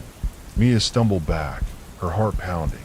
She called the police, her voice trembling as she explained what she'd found. The officers arrived quickly, their flashlights cutting through the darkness as they examined the window. They took photos, dusted for prints, and even searched the area outside. But they found nothing. No ladder, no footprints, no explanation for how the fingerprints had gotten there. It's probably just kids playing a prank, one officer said, though his tone lacked conviction. Mia didn't believe it for a second. The nights that followed were a blur of terror. The face returned every evening, always closer, always more vivid. Its smile grew wider, more menacing, and Mia began to notice details she wished she hadn't. The way its eyes seemed to glow faintly in the dark, the way its skin looked almost wet, like it had been submerged in water. She started sleeping with the lights on, but it didn't help. The face was always there, waiting. One night, Mia woke to a sound, a soft, rhythmic tapping on her window. Her heart leapt into her throat as she turned to look. The face was there, closer than ever, its forehead pressed against the glass. The tapping continued, slow and deliberate, as if it were trying to get her attention. Mia wanted to scream, to run, but she was paralyzed with fear. And then, as she watched in horror, the window began to creak open. She didn't wait to see what would happen next. She bolted from her room, her parents' names on her lips. But when they reached her room, the window was closed, the face gone. Her parents were growing increasingly worried, but they didn't know what to do. They suggested she stay with a friend for a few nights, but Mia refused. She couldn't explain it, but she felt like running would only make things worse. The final straw came a week later. Mia had been avoiding her room as much as possible, sleeping on the couch or in her parents' room. But that night, something compelled her to return. She stood in the doorway, staring at the window, and felt a strange pull, as if the face were calling to her. Against her better judgment, she stepped inside. The room was icy cold, her breath visible in the air. The window was open, the curtains fluttering in the breeze. And there, sitting on her bed, was the figure. It was no longer just a face. It had a body now, thin and gaunt, its skin pale and slick.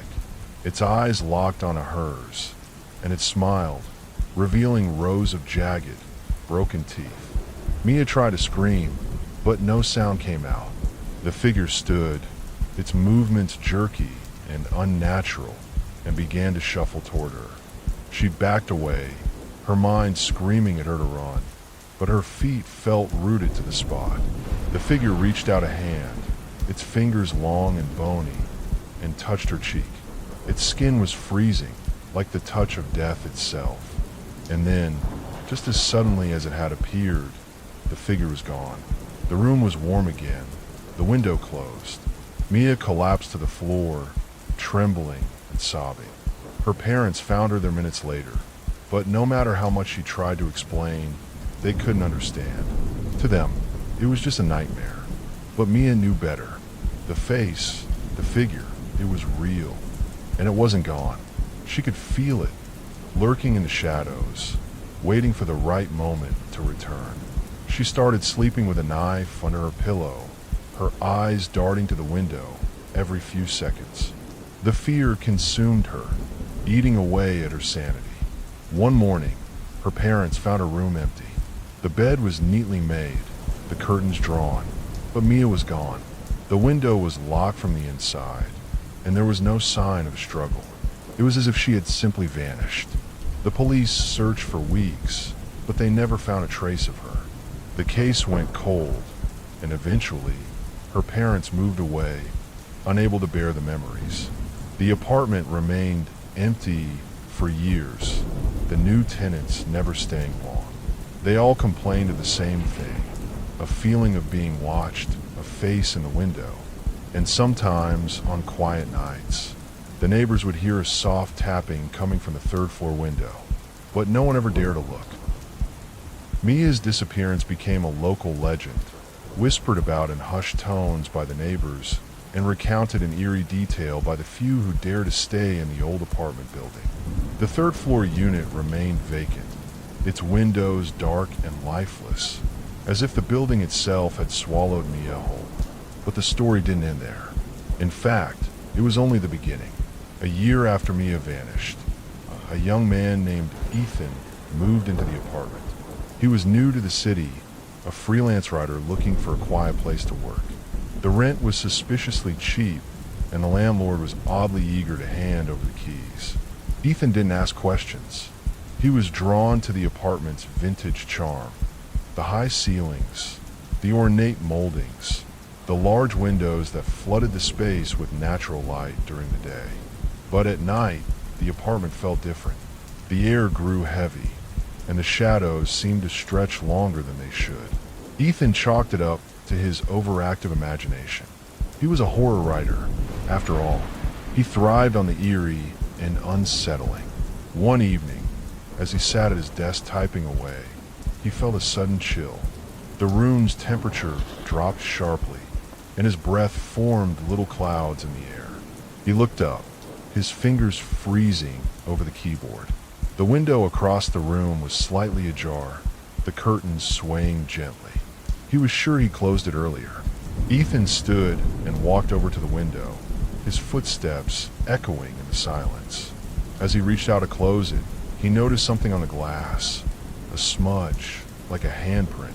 He leaned closer, his heart skipping a beat. The print was on the outside. He lived on the third floor. He slammed the window shut and locked it, his hands trembling. That's when he saw it. A face, pale and expressionless, staring at him from the darkness outside. Its eyes were hollow, its mouth a thin, straight line.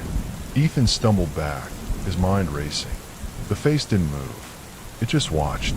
He grabbed his phone and called the landlord, demanding an explanation. The landlord hesitated before speaking. "Look, I should have told you this earlier, but the previous tenant, a young girl, disappeared from that apartment. No one knows what happened to her. Some people say, well, they say the building is haunted." Ethan hung up, his mind reeling. He didn't believe in ghosts. But as he turned back to the window, the face was gone. The glass was clean, as if the handprint had never been there. The next few nights were a blur of sleeplessness and paranoia. Ethan kept the curtains drawn and the lights on, but he couldn't shake the feeling that he wasn't alone. He started hearing noises, soft, rhythmic tapping on the window, even though he was 3 stories up. He tried to ignore it, burying himself in his work, but the tapping grew louder, more insistent. One night, he couldn't take it anymore. He threw open the curtains, ready to confront whatever was out there. But the window was empty. The night was still. Relieved, he turned away, only to hear a voice behind him. "Help me." It was faint, almost a whisper, but it sent a jolt of terror through him. He spun around, but the room was empty. The voice came again, this time from the hallway. "Help me, Ethan." How did it know his name? He followed the voice, his heart pounding. It led him to the bathroom, where the mirror was fogged up, as if someone had just taken a hot shower. Written in the condensation were 2 words: "Find me." Ethan did some digging. He talked to the neighbors, scoured old newspapers, and even visited the local library. He learned about Mia, the girl who had vanished, and the strange occurrences that had plagued the apartment before her disappearance. But one detail stood out. The building had a basement, sealed off decades ago after a series of unexplained accidents. Ethan convinced the landlord to let him see it. The basement was dark and damp, the air thick with the smell of mildew. As he descended the stairs, his flashlight flickered, casting eerie shadows on the walls. At the far end of the basement, he found a door, a heavy, rusted thing with a padlock that looked like it hadn't been touched in years. The padlock was cold to the touch, but it fell apart in his hands as if it had been waiting for him. The door creaked open, revealing a small, cramped room. The walls were covered in strange symbols, etched into the stone. In the center of the room was a chair, and on the chair sat a figure. It was Mia, or what was left of her. Her body was withered, her skin stretched tight over her bones. Her eyes were closed, but her lips moved, forming the same words over and over. "Help me." Ethan stumbled back, his mind racing. He reached out to touch her, but his hand passed right through her, as if she were a ghost. And then she opened her eyes. They were black, empty voids that seemed to swallow the light. Her mouth twisted into a grotesque smile, and she whispered, "You shouldn't have come here." The door slammed shut behind him, plunging the room into darkness. Ethan fumbled for his flashlight, but it was gone. He could hear her now, her voice echoing in the small space, growing louder and more distorted. "You'll never leave." Ethan was never seen again. The landlord found the basement door sealed shut, the padlock intact. The apartment remained empty, but the tapping on the window continued. New tenants would move in, only to flee within weeks, claiming they saw a face staring at them from the darkness. The building was eventually condemned, but even then, the stories persisted. People claimed to see a pale face in the windows, even though the building was boarded up. And on quiet nights, if you listened closely, you could hear a faint tapping, like someone or something trying to get out. Some say Mia's spirit is trapped there, cursed to lure others into the same fate. Others believe the face in the window is something far older, something that has been waiting in the shadows for centuries, feeding on fear and despair. One thing is certain, the building is never truly empty. And if you ever find yourself drawn to its crumbling facade, remember this. Don't look in the windows, because something will be looking back. The story of the old apartment building became a cautionary tale, whispered among locals and shared on dark corners of the internet. But the horrors didn't end with Ethan's disappearance. In fact, they only grew darker, more twisted, as if the building itself were alive, a malevolent force feeding on the fear and suffering of those who dared to cross its threshold. Years after the building was condemned, a paranormal investigator named Claire arrived in town. She had heard the stories and was determined to uncover the truth. Claire was a skeptic at heart, but something about the case intrigued her. She had spent years debunking haunted houses and ghostly legends, but this one felt different. Claire managed to get permission to explore the building, though the authorities warned her against it. "That place is cursed," one officer told her. "People go in, but they don't come out." Claire brushed off the warnings, armed with her equipment, cameras, audio recorders, and a healthy dose of skepticism. The moment she stepped inside, she felt it, a heaviness in the air, a sense of being watched. The building was eerily silent, the only sound the creak of her boots on the rotting floorboards. She set up her equipment in Mia's old apartment, the epicenter of the haunting. That night, as she reviewed the footage, she noticed something strange. The camera aimed at the window had captured a faint glow, like a pale light flickering in the darkness. She rewound the tape, her heart racing. There, in the corner of the frame, was a face, pale, expressionless, and unmistakably real. Claire tried to rationalize it, a trick of the light, maybe, or a reflection. But deep down, she knew better. The face was watching her, just as it had watched Mia and Ethan. The next night, Claire decided to conduct an EVP session, hoping to capture voices or sounds that might explain the haunting. She sat in the center of the room, her recorder running, and asked the empty air, Is anyone here? At first, there was only silence. Then, faintly, she heard it. A whisper, so soft she almost missed it. Help me. Claire's breath caught in her throat. She played it back, her hands trembling. The voice was clear now, a young girl's voice, pleading and desperate. Help me. She asked another question. Who are you? The response was immediate, a chorus of voices overlapping, some whispering, some screaming. Mia, Ethan, Claire, Claire, Claire. Her name. They knew her name. The room grew colder, the air thick with the stench of decay. Claire grabbed her equipment and bolted for the door, but it slammed shut before she could reach it. The voices grew louder, more frantic, echoing in her ears. You shouldn't have come here. Claire woke up on the floor of the apartment, her head pounding. She had no memory of how she got there. The room was dark, the only light coming from her camera, which was still recording. She checked the footage, her stomach churning. The video showed her standing in front of the window, her back to the camera. She was speaking, but the words were garbled, distorted. Then, slowly, she turned to face the camera. Her eyes were black, her mouth twisted into a grotesque smile. She whispered something, a single word, before the footage cut out. Claire didn't remember any of it, but she knew one thing. She had to get out of the building. As she gathered her things, she noticed something on the floor, a trail of wet footprints leading out of the room and down the hall. Against her better judgment, she followed them. The footprints led her to the basement door. It was slightly ajar, the padlock broken.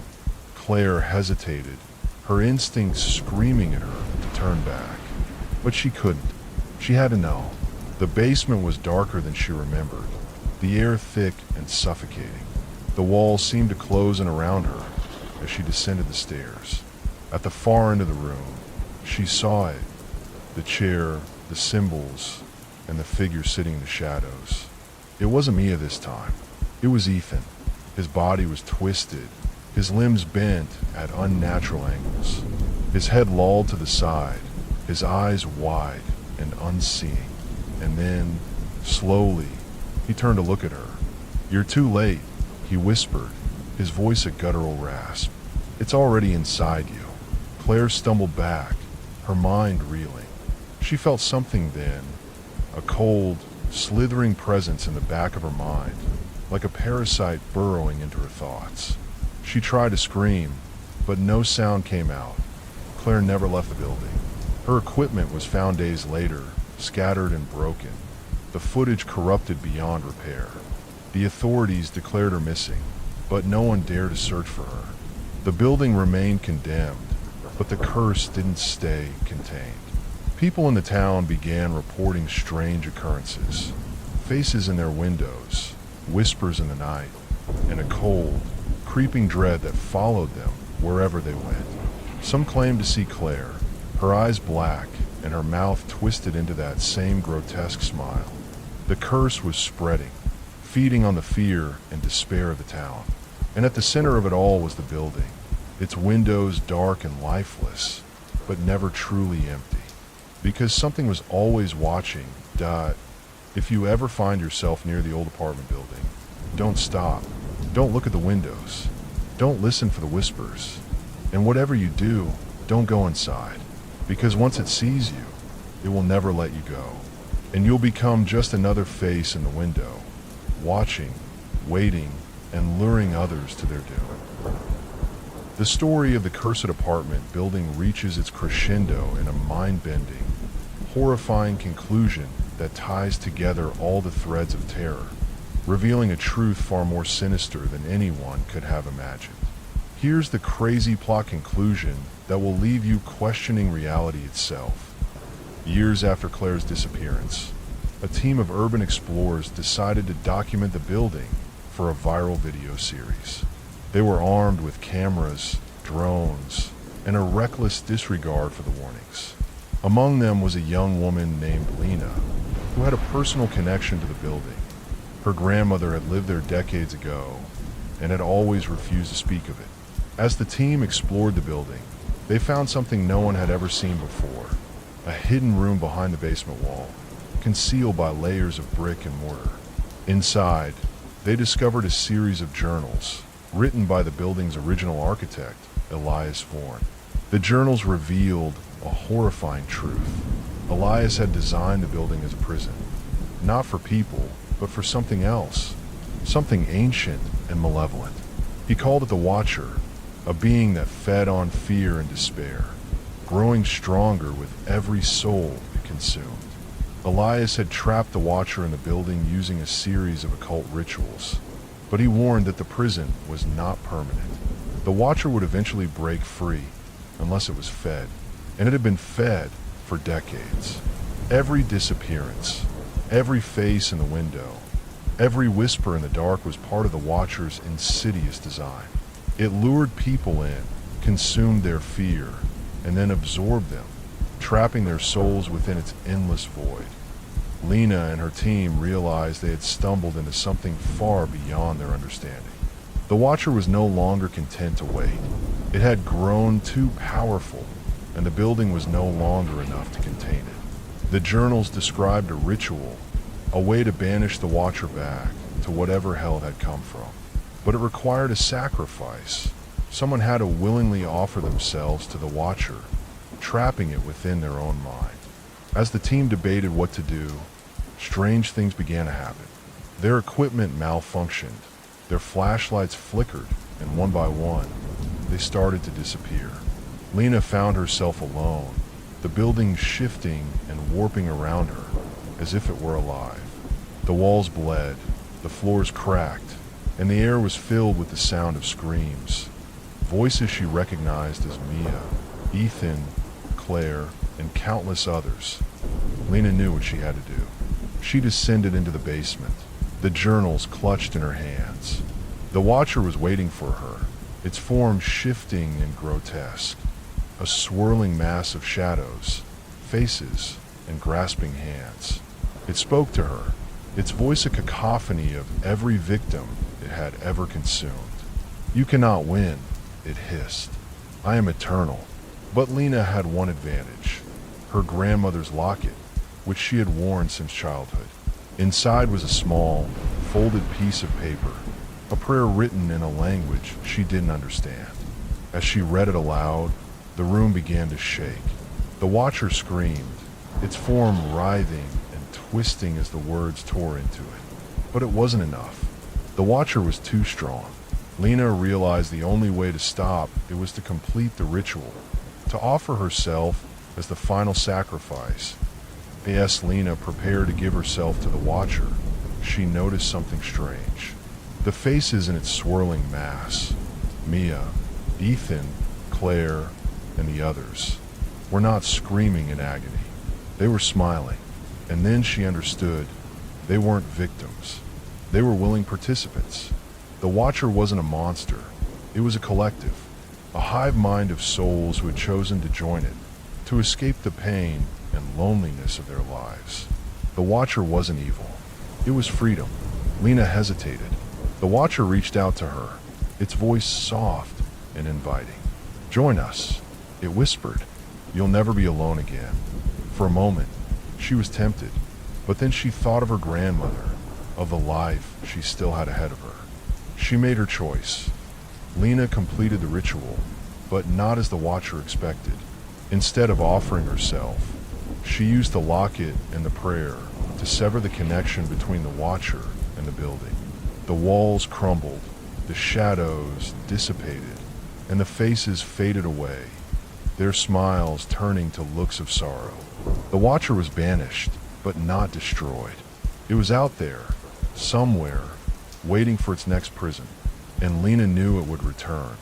The building collapsed shortly after Lena escaped. The town declared it a miracle, but Lena knew the truth. She kept the journals, studying them in secret, determined to find a way to destroy the Watcher once and for all. But she wasn't the same. She could still hear the whispers, still feel the cold touch of the Watcher's presence in the back of her mind. And sometimes, when she looked in the mirror, she saw something else staring back at her, a pale, expressionless face, smiling faintly. The watcher was gone, but it had left a piece of itself behind, and Lena knew it was only a matter of time before it returned. Years later, Lena disappeared. Her journals were found in an abandoned cabin, filled with frantic scribblings and warnings. The last entry read, "It's not a prison, it's a gateway, and I've opened it." The town was quiet after that, but the whispers never stopped. And if you listen closely on a quiet night, you might hear them too. They're calling your name, because the watcher is always watching, and it's hungry. The wrong lullaby. Lisa had always found solace in the quiet moments with her baby Mia. The soft glow of the nightlight, the gentle creak of the rocking chair, and the lullaby she sang every night. A simple tune passed down from her own mother. It was their ritual, their sanctuary. But that sanctuary was about to shatter. It began on a night like any other. The house was quiet, the kind of quiet that feels heavy, as if the air itself is holding its breath. Lisa sat in the rocking chair, humming the lullaby softly as Mia drifted off to sleep.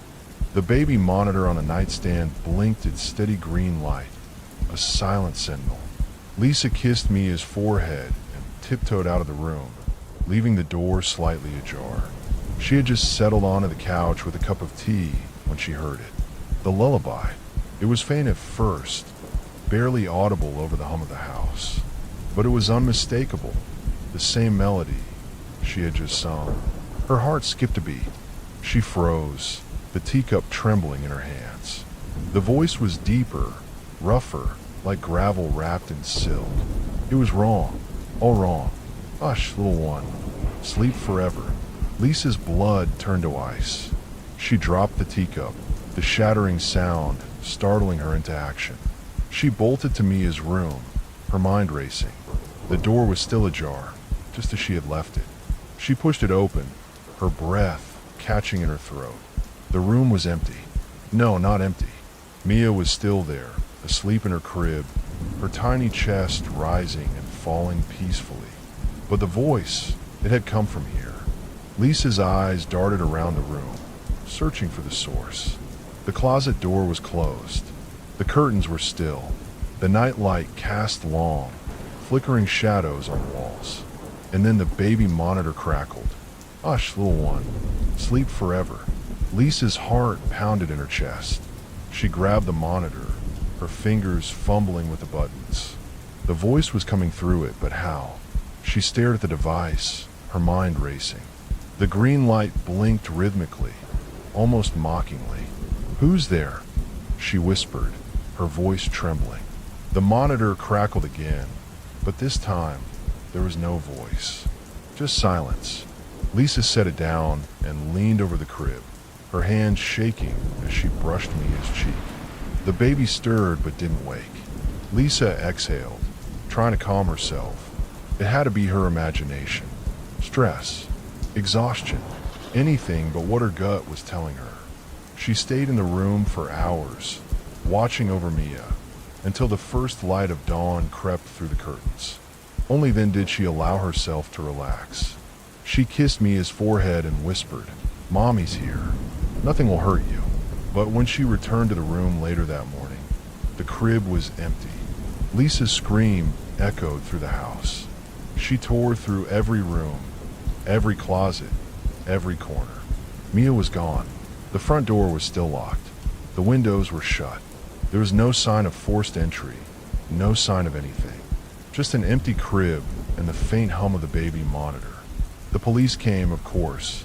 They searched the house, the yard, the neighborhood. They questioned Lisa, their eyes filled with pity and suspicion. But there were no leads, no clues. Just a missing baby and a mother on the brink of collapse. Days turned into weeks, and Lisa's grief became a living thing, a shadow that followed her everywhere. She stopped sleeping, stopped eating. She spent her nights in Mia's room, staring at the empty crib, clutching the baby monitor like a lifeline. And then, one night, it happened again. The lullaby. It was softer this time, almost a whisper. Lisa's head snapped up, her heart pounding. The monitor's green light blinked steadily. She pressed it to her ear, her breath shallow. Hush, little one. Sleep forever. Where is she? Lisa demanded, her voice breaking. What did you do to her? The monitor crackled, and then a voice, different this time. A child's voice, but cold and hollow. Mommy, I'm here. Lisa's blood ran cold. She dropped the monitor and backed away, her eyes wide with terror. The room grew colder, the shadows deeper. And then she saw it. A figure. It stood in the corner of the room, barely visible in the dim light. Small like a child, but its shape was wrong. Too thin, too elongated. Its head tilted unnaturally to one side. And its eyes were black voids, empty and endless. Mommy, it whispered, its voice echoing in her mind. You left me. Lisa's legs gave out, and she collapsed to the floor. The figure stepped forward, its movements jerky and unnatural. It reached out a hand, its fingers too long, too sharp. You left me, but I found you. Lisa screamed, but no sound came out. The figure loomed over her, its black eyes boring into her soul. And then, just as suddenly as it appeared, it was gone. The room was silent. The monitor lay on the floor, its green light blinking steadily. Lisa scrambled to her feet, her breath coming in ragged gasps. She grabbed the monitor and stared at it, her hands shaking. Mia, she whispered, where are you? The monitor crackled, and the voice returned, cold and mocking. Sleep forever. Lisa never found Mia. The police closed the case, chalking it up to a tragic kidnapping. But Lisa knew the truth. She had heard the lullaby again, late at night, when the house was quiet and the shadows were long. She had seen the figure, standing in the corner of Mia's room, its black eyes watching her. And she knew, deep down, that Mia was still there, somewhere in the shadows, somewhere in the darkness, waiting. The lullaby played on, a haunting melody that would never let her go. Hush, little one, sleep forever. Lisa's life became a waking nightmare. The empty crib, the haunting lullaby, the figure in the shadows, it all consumed her. She stopped leaving the house, stopped answering the phone. The world outside ceased to exist. All that remained was the house, the silence, and the creeping dread that something was still there, watching, waiting. One night, as Lisa sat in Mia's room, clutching the baby monitor, she heard it again. The lullaby. But this time, it wasn't coming from the monitor. It was coming from the walls. Soft at first, a faint hum that seemed to vibrate through the air. Then louder, more insistent. The voice was different now. A chorus of voices, some deep and guttural, others high-pitched and shrill, all singing in unison. Hush, little one, sleep forever. Lisa pressed her hands to her ears, but the sound seeped through, crawling into her mind. She stumbled to her feet, her eyes darting around the room. The shadows seemed to shift and writhe, as if alive. The nightlight flickered, casting grotesque shapes on the walls. And then she saw them.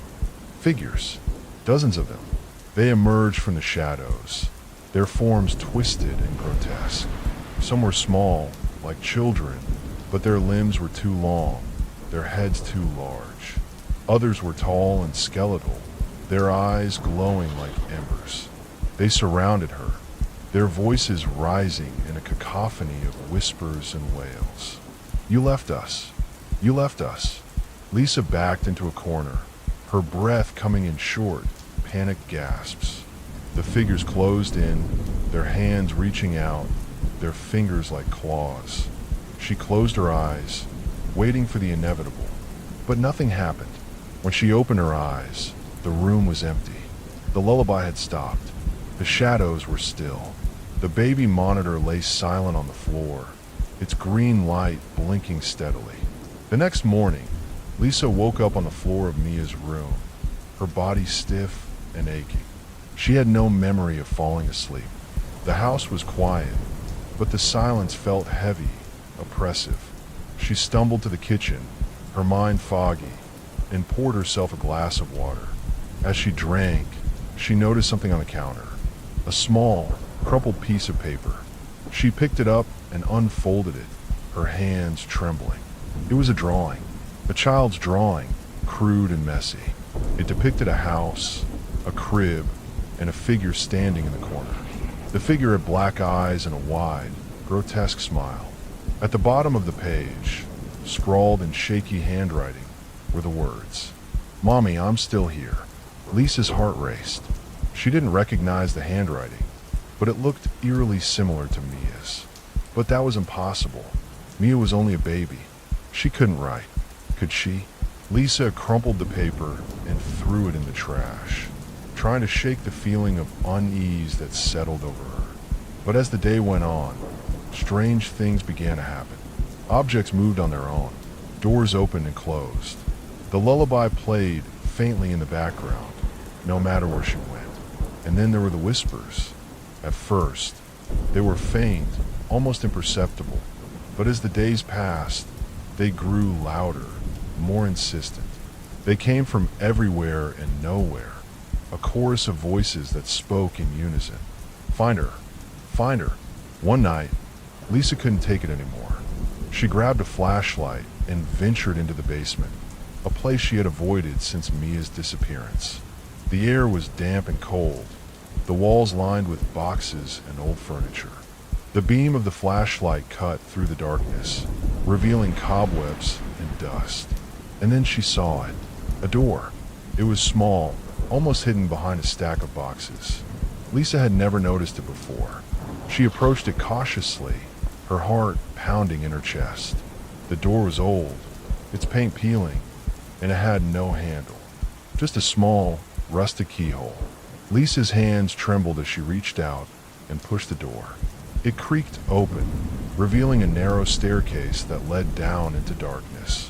The air that wafted up was cold and stale, carrying with it the faint sound of the lullaby.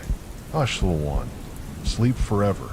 Lisa hesitated, her mind screaming at her to turn back. But something compelled her to go forward.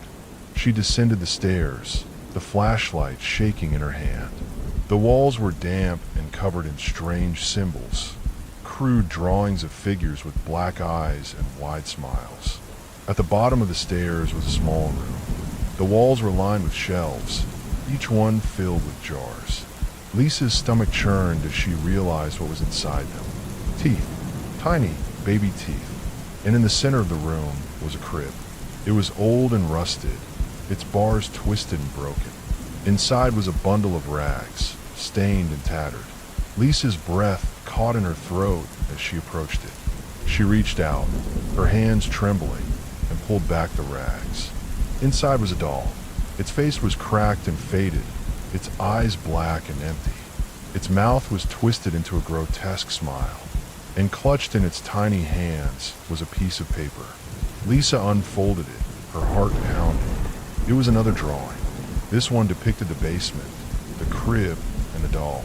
At the bottom of the page, scrawled in the same shaky handwriting, were the words, "I'm still here, Mommy." Lisa dropped the paper and backed away, her mind reeling. The lullaby grew louder, echoing through the room. The doll's head turned, its black eyes staring directly at her. And then it spoke. "You left me, but I found you." Lisa screamed and bolted up the stairs, the doll's laughter echoing behind her. She slammed the door shut and collapsed on the floor, her breath coming in ragged gasps. The next morning, Lisa woke up in her bed, her body drenched in sweat. She had no memory of how she got there. The house was quiet, but the silence felt heavy, oppressive. She stumbled to the kitchen, her mind foggy, and poured herself a glass of water. As she drank, she noticed something on the counter, a small, crumpled piece of paper. She picked it up and unfolded it, her hands trembling. It was a drawing, a child's drawing, crude and messy. It depicted the basement, the crib, and the doll. At the bottom of the page, scrawled in shaky handwriting, were the words, "I'm still here, Mommy." Lisa's heart raced. She She crumpled the paper and threw it in the trash, trying to shake the feeling of unease that settled over her. But as the day went on, strange things began to happen. Objects moved on their own. Doors opened and closed. The lullaby played faintly in the background, no matter where she went. And then there were the whispers. At first, they were faint, almost imperceptible. But as the days passed, they grew louder, more insistent. They came from everywhere and nowhere, a chorus of voices that spoke in unison. Find her. Find her. Lisa knew she had to leave the house. It was the only way to escape the madness. But every time she tried, something stopped her.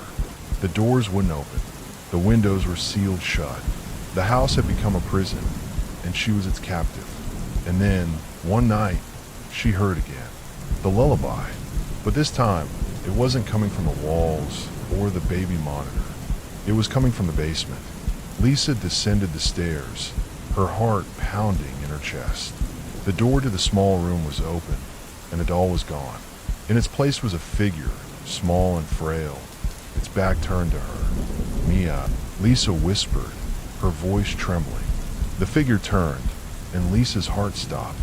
It was Mia, but not as she remembered her. Her skin was pale and translucent, her eyes black and empty. Her mouth was twisted into a grotesque smile. "Mommy," she said, her voice cold and hollow. "You left me."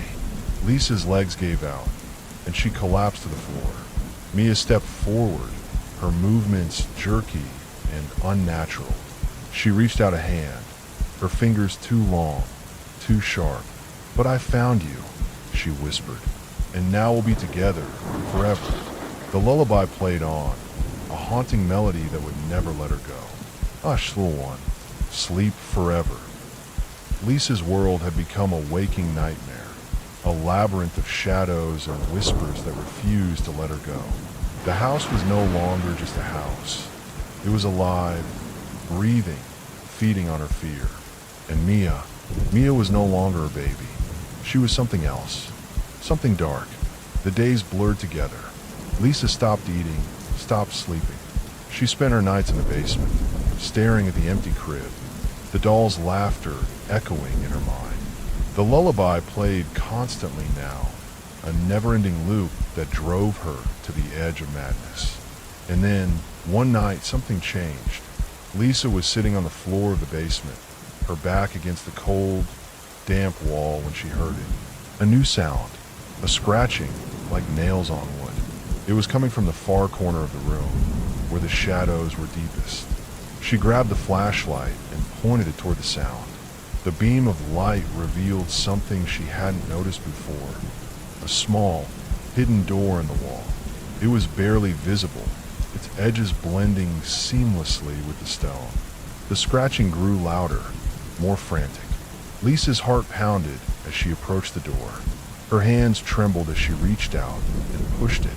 It didn't budge. She pushed harder, and with a loud creak, it swung open, revealing a narrow tunnel. The air that wafted out was cold and damp, carrying with it the faint smell of decay. The tunnel was dark, its walls slick with moisture. The scratching had stopped, replaced by an eerie silence. Lisa hesitated, her mind screaming at her to turn back. But something compelled her to go forward. She stepped into the tunnel, the flashlight shaking in her hand. The walls were close, pressing in on her from all sides. The floor was uneven, littered with rocks and debris.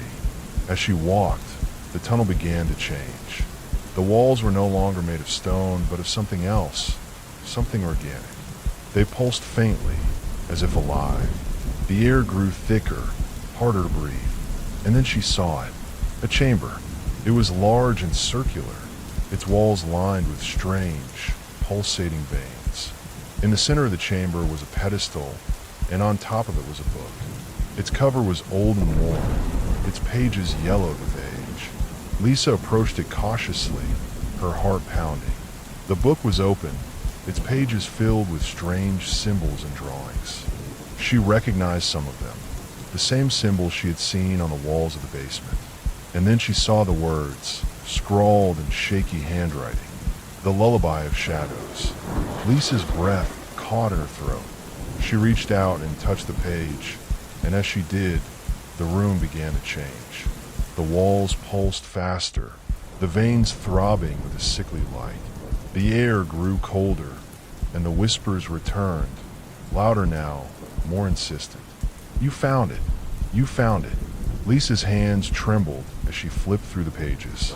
The book was filled with rituals, incantations, and drawings of figures with black eyes and wide smiles.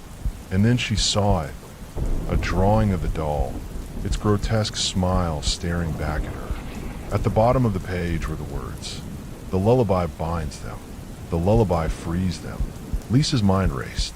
She didn't understand what it meant, but she knew one thing. She had to destroy the book.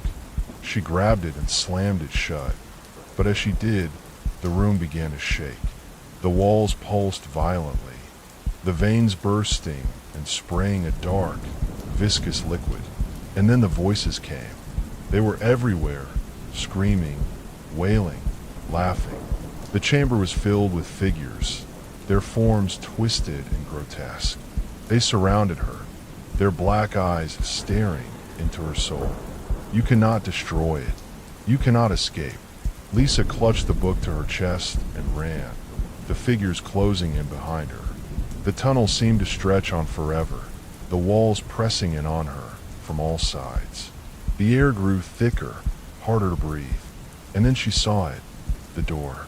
She burst through it and slammed it shut, her breath coming in ragged gasps. The basement was silent, the lullaby gone. The book lay in her hands, its cover cold and lifeless. The next morning, Lisa woke up at her bed, her body drenched in sweat. She had no memory of how she got there. The house was quiet, but the silence felt heavy, oppressive. She stumbled to the kitchen, her mind foggy, and poured herself a glass of water. As she drank, she noticed something on the counter, a small, crumpled piece of paper. She picked it up and unfolded it, her hands trembling. It was a drawing, a child's drawing, crude and messy. It depicted the chamber, the book, and the figures. At the bottom of the page, scrawled in shaky handwriting, were the words, "You cannot escape." Lisa's heart raced. She crumpled the paper and threw it in the trash, trying to shake the feeling of unease that settled over her. But as the day went on, strange things began to happen. Objects moved on their own. Doors opened and closed. The lullaby played faintly in the background, no matter where she went. And then there were the whispers. At first, they were faint, almost imperceptible. But as the days passed, they grew louder, more insistent. They came from everywhere and nowhere, a chorus of voices that spoke in unison. "Find her! Find her!" Lisa knew she had to leave the house. It was the only way to escape the madness. But every time she tried, something stopped her. The doors wouldn't open. The windows were sealed shut. The house had become a prison, and she was its captive. And then, one night, she heard it again. The lullaby. But this time, it wasn't coming from the walls or the baby monitor. It was coming from a basement. Lisa descended the stairs, her heart pounding in her chest. The door to the small room was open, and the doll was gone. In its place was a figure, small and frail, its back turned to her. "Mia," Lisa whispered, her voice trembling. The figure turned, and Lisa's heart stopped. It was Mia, but not as she remembered her. Her skin was pale and translucent, her eyes black and empty. Her mouth was twisted into a grotesque smile. "Mommy," she said, her voice cold and hollow. "You left me." Lisa's legs gave out, and she collapsed to the floor. Mia stepped forward, her movements jerky and unnatural. She reached out a hand, her fingers too long, too sharp. "But I found you," she whispered, "and now we'll be together forever." The lullaby played on, a haunting melody that would never let her go. "Hush, little one. Sleep forever." Lisa's screams echoed through the house, but no one came to help. The house was alive, and it had claimed her. The lullaby played on, a never-ending loop that would haunt her for eternity. And in the basement, the book lay open, its pages filled with new drawings. Drawings of Lisa, her eyes black and empty, her mouth twisted into a grotesque smile. The lullaby of shadows had a new verse, and it would never end. Lisa's screams faded into the suffocating silence of the house, swallowed by the walls that seemed to pulse with a life of their own. The lullaby continued, its melody twisting and warping, as if the house itself were singing to her.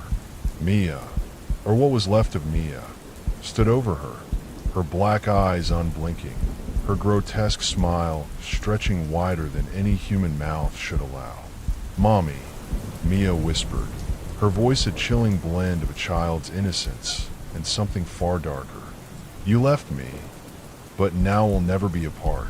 Lisa's breath came in shallow gasps as she scrambled backward, her hands slipping on the damp basement floor. The air was thick, heavy, and smelled of rot. The walls seemed to close in, the veins in the stone throbbing with a sickly, greenish light. She could feel the house breathing, its rhythm syncing with the lullaby. "This isn't real," Lisa choked out, her voice trembling. "You're not real. This is just a nightmare." Mia tilted her head, her neck cracking unnaturally. "Oh, Mommy, I'm as real as the shadows, as real as the lullaby. And you belong to us now." The word "us" sent a shiver down Lisa's spine. She glanced around the room, her flashlight flickering. The shadows seemed to shift, taking on shapes, figures with elongated limbs, hollow eyes, and wide, jagged smiles. They stepped forward, their movements jerky and unnatural, their whispers joining the lullaby. "You cannot escape. You cannot escape." Lisa's eyes darted to the book she had found in the chamber. It lay open on the floor, its pages glowing faintly. The symbols seemed to writhe and twist, as if alive. She lunged for it, her fingers brushing the cover, but Mia was faster. The child, or whatever she had become, scooped up the book with a speed that defied logic, her smile widening.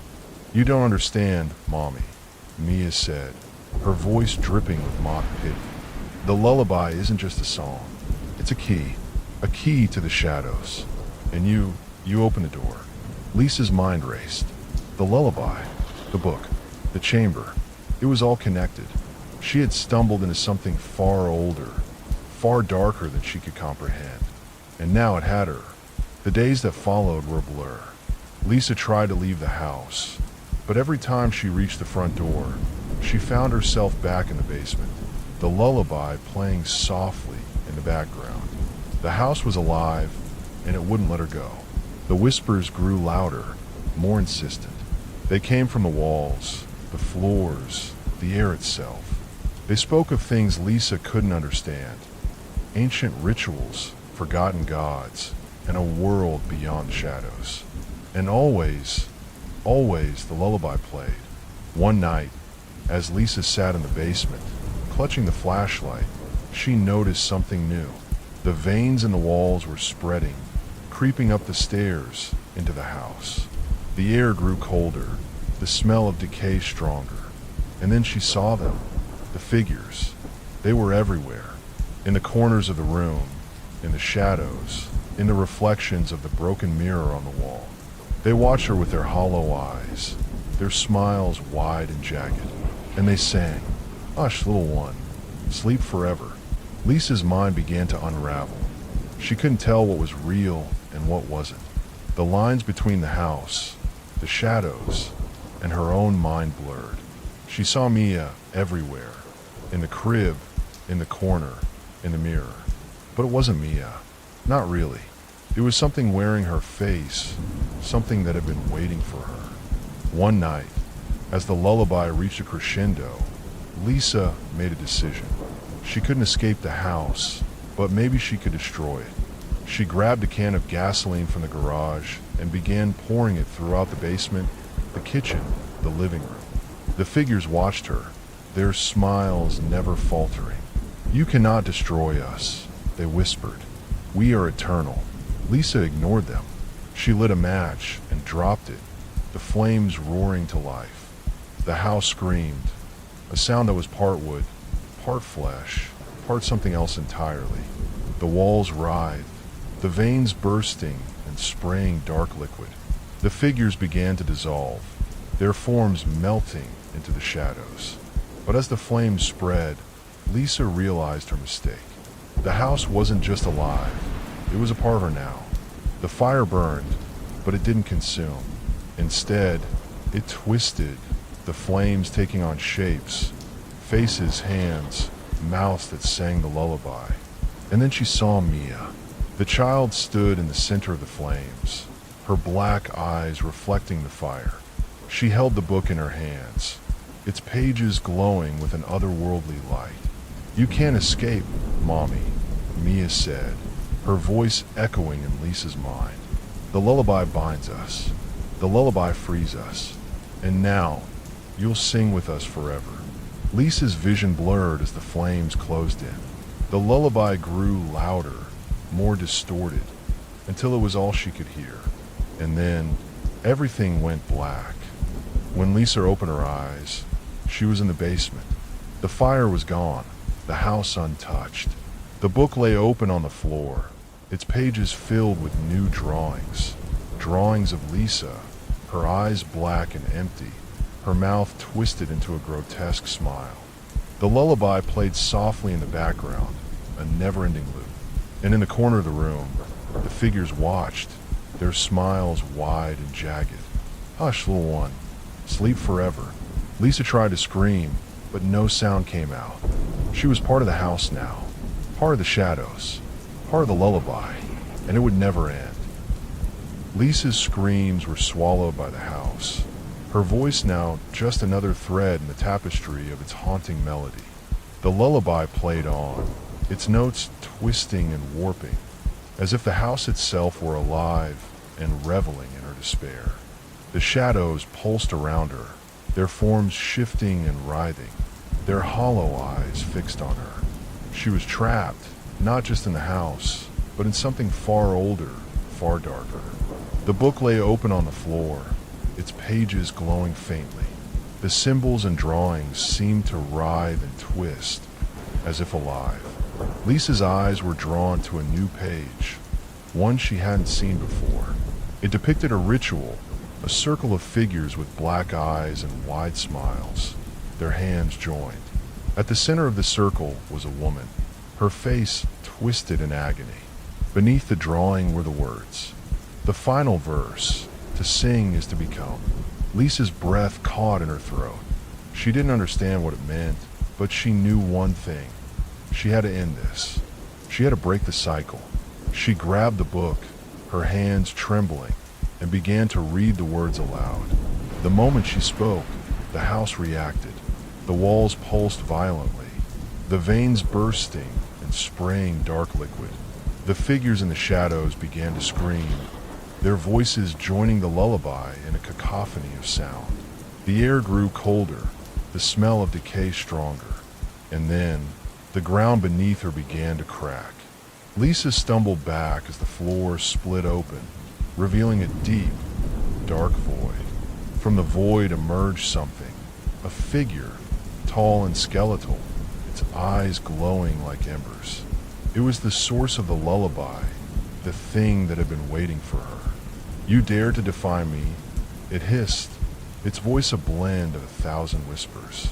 "You are mine. The lullaby binds you. The lullaby frees you. And now, you will sing with us forever." Lisa's mind raced.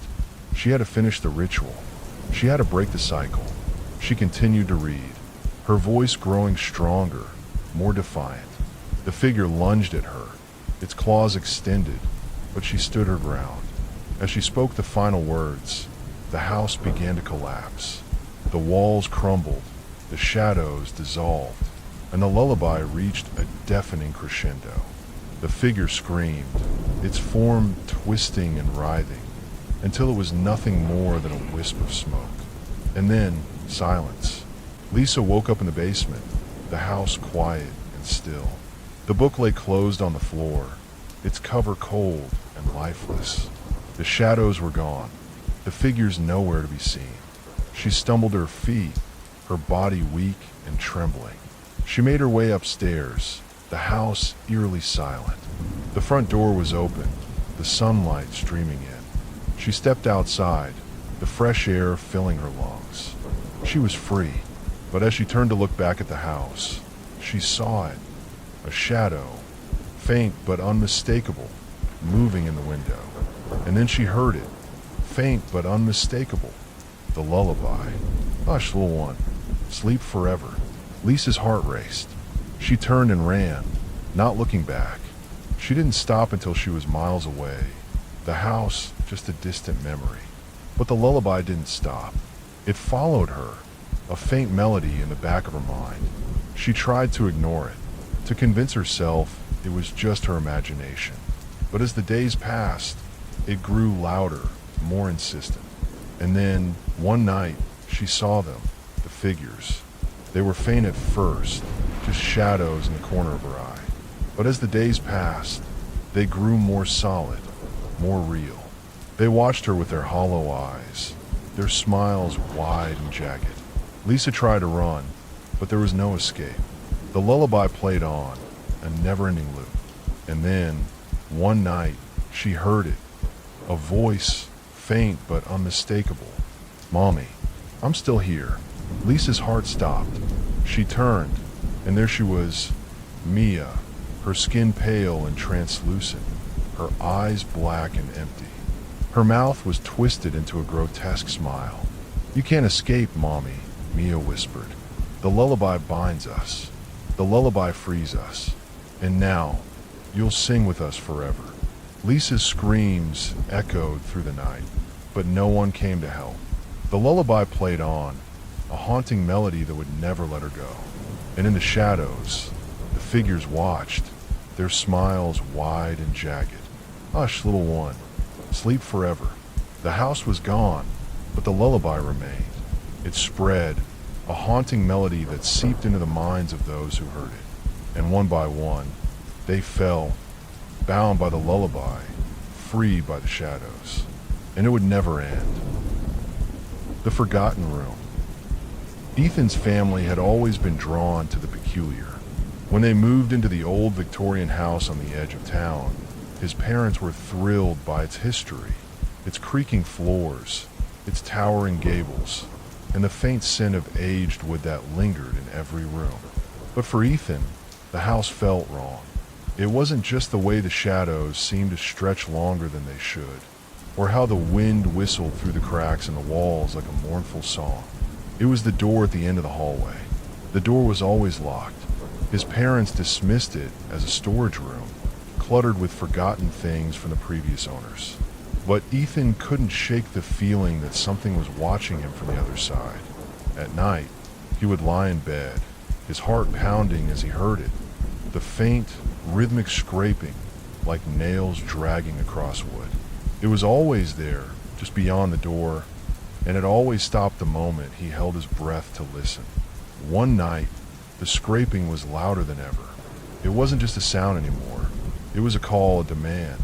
Ethan's curiosity burned brighter than his fear. He crept out of bed, the floorboards groaning beneath his feet, and made his way to the attic. He had seen an old key there once, tucked away in a rusted box. It had looked ancient, its teeth worn and its surface tarnished. He didn't know why he had taken it, but now, clutching it in his trembling hand, he felt a strange sense of purpose. The key slid into the lock with a soft click. The door creaked open, revealing a room that seemed to defy the laws of the house. It was small, impossibly small, as if the walls were pressing in on themselves. The air was thick with dust and the sour tang of decay. Cobwebs hung like tattered curtains, swaying in a breeze that shouldn't have existed. And in the center of the room stood a chair. It was an ordinary chair, or so it seemed at first. But as Ethan stepped closer, he saw the straps, thick leather straps with buckles that gleamed dully in the faint light.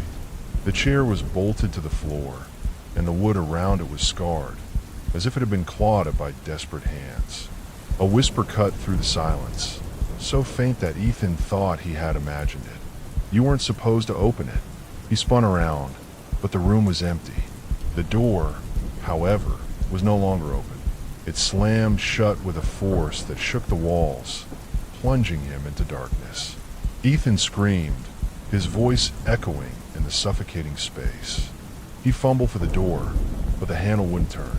The air grew colder, and the scraping began again, louder, closer, as if something was moving toward him in the dark. The next morning, the door was locked again. His parents searched the house, calling his name, but there was no sign of Ethan. They called the police, who combed every inch of the property, but the room at the end of the hallway remained a mystery. The key was gone, and no one could explain how a boy could vanish without a trace. But the house wasn't done with him. That night, the scraping began again. It was faint at first, barely audible over the sound of the wind.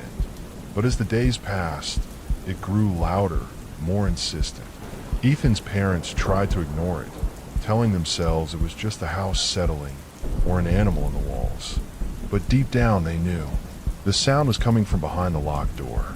One by one, they began to hear the whispers. At first, it was just a word here and there, barely more than a breath. But soon, the whispers became voices, familiar voices. Ethan's voice. He was pleading, begging for someone to let him out. His parents tried to resist, but the sound was unbearable. They found the key in the attic, just as Ethan had, and unlocked the door. The room was exactly as Ethan had described it, small, dusty, and dominated by the chair. But the chair was no longer empty. Ethan sat there, his eyes wide with terror, his body bound by the straps.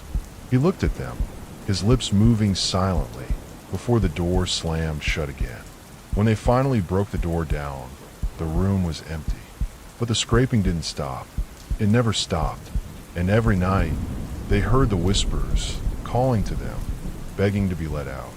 Years later, the house stood abandoned, its windows dark and its halls silent. But if you passed by on a quiet night, you might hear it, the faint, rhythmic scraping and the whispers that seemed to come from nowhere and everywhere at once. And if you were foolish enough to step inside, you might find the key. But be warned, once you open the door, there's no turning back, because the chair is always waiting. The house on the edge of town became a local legend. Children dared each other to run up to the porch and touch the door, while adults whispered about the family that had vanished without a trace. The police had closed the case, labeling it an unsolved mystery, but the truth was far darker than anyone could imagine. Years after Ethan's disappearance, a young couple, Claire and Mark, moved into the house. They were drawn by its low price and the promise of restoring its former grandeur. They laughed off the rumors, dismissing them as superstitious nonsense. But the house had a way of testing its new occupants. The first night, Claire heard the scraping. It was faint, almost imperceptible, but it was there, a slow, deliberate drag of something sharp against wood. She nudged Mark, but he dismissed it as the wind or an old pipe. Still, Claire couldn't shake the feeling that the sound was coming from the hallway, from the door at the end. The door was locked, just as the stories had said. Claire tried to ignore it, but the scraping grew louder each night. It wasn't long before she began to hear the whispers. They were faint at first, like the rustle of leaves, but soon they became words.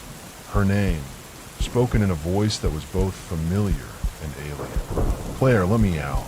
Mark heard it too, though he refused to admit it. He insisted it was their imagination, a product of the old house's creaks and groans. But one night, the whispers became screams, agonized, desperate screams that echoed through the halls. Claire couldn't take it anymore. She found the key in the attic, just as Ethan had, and unlocked the door. The room was exactly as the stories had described it, small, dusty, and dominated by the chair. But this time, the chair wasn't empty. A figure sat there, bound by the straps, its head hanging low. Claire stepped closer, her heart pounding, and the figure looked up. It was Mark.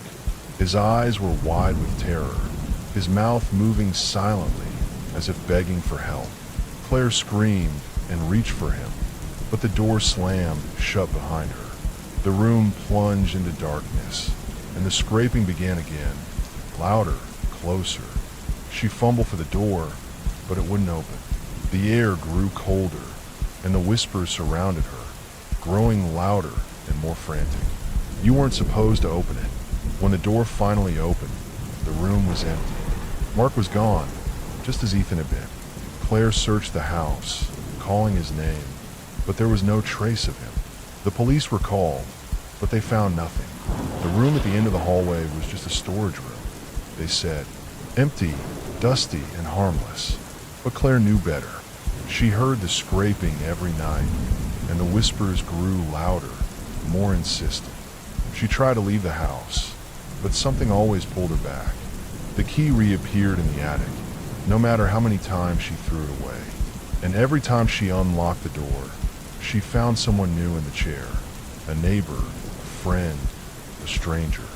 Each time, the door slammed shut, and the scraping began again. Years passed, and the house remained standing, its dark secret hidden behind the locked door. People came and went, drawn by its eerie charm, but none stayed for long. The scraping never stopped, and the whispers grew louder, as if the house itself was alive, feeding on the fear and despair of those who entered. And then, one day, a new family moved in. They were unaware of the house's history, of the stories and warnings. They laughed as they unpacked their boxes, oblivious to the faint scraping sound coming from the hallway. The key waited in the attic, its teeth gleaming in the dim light.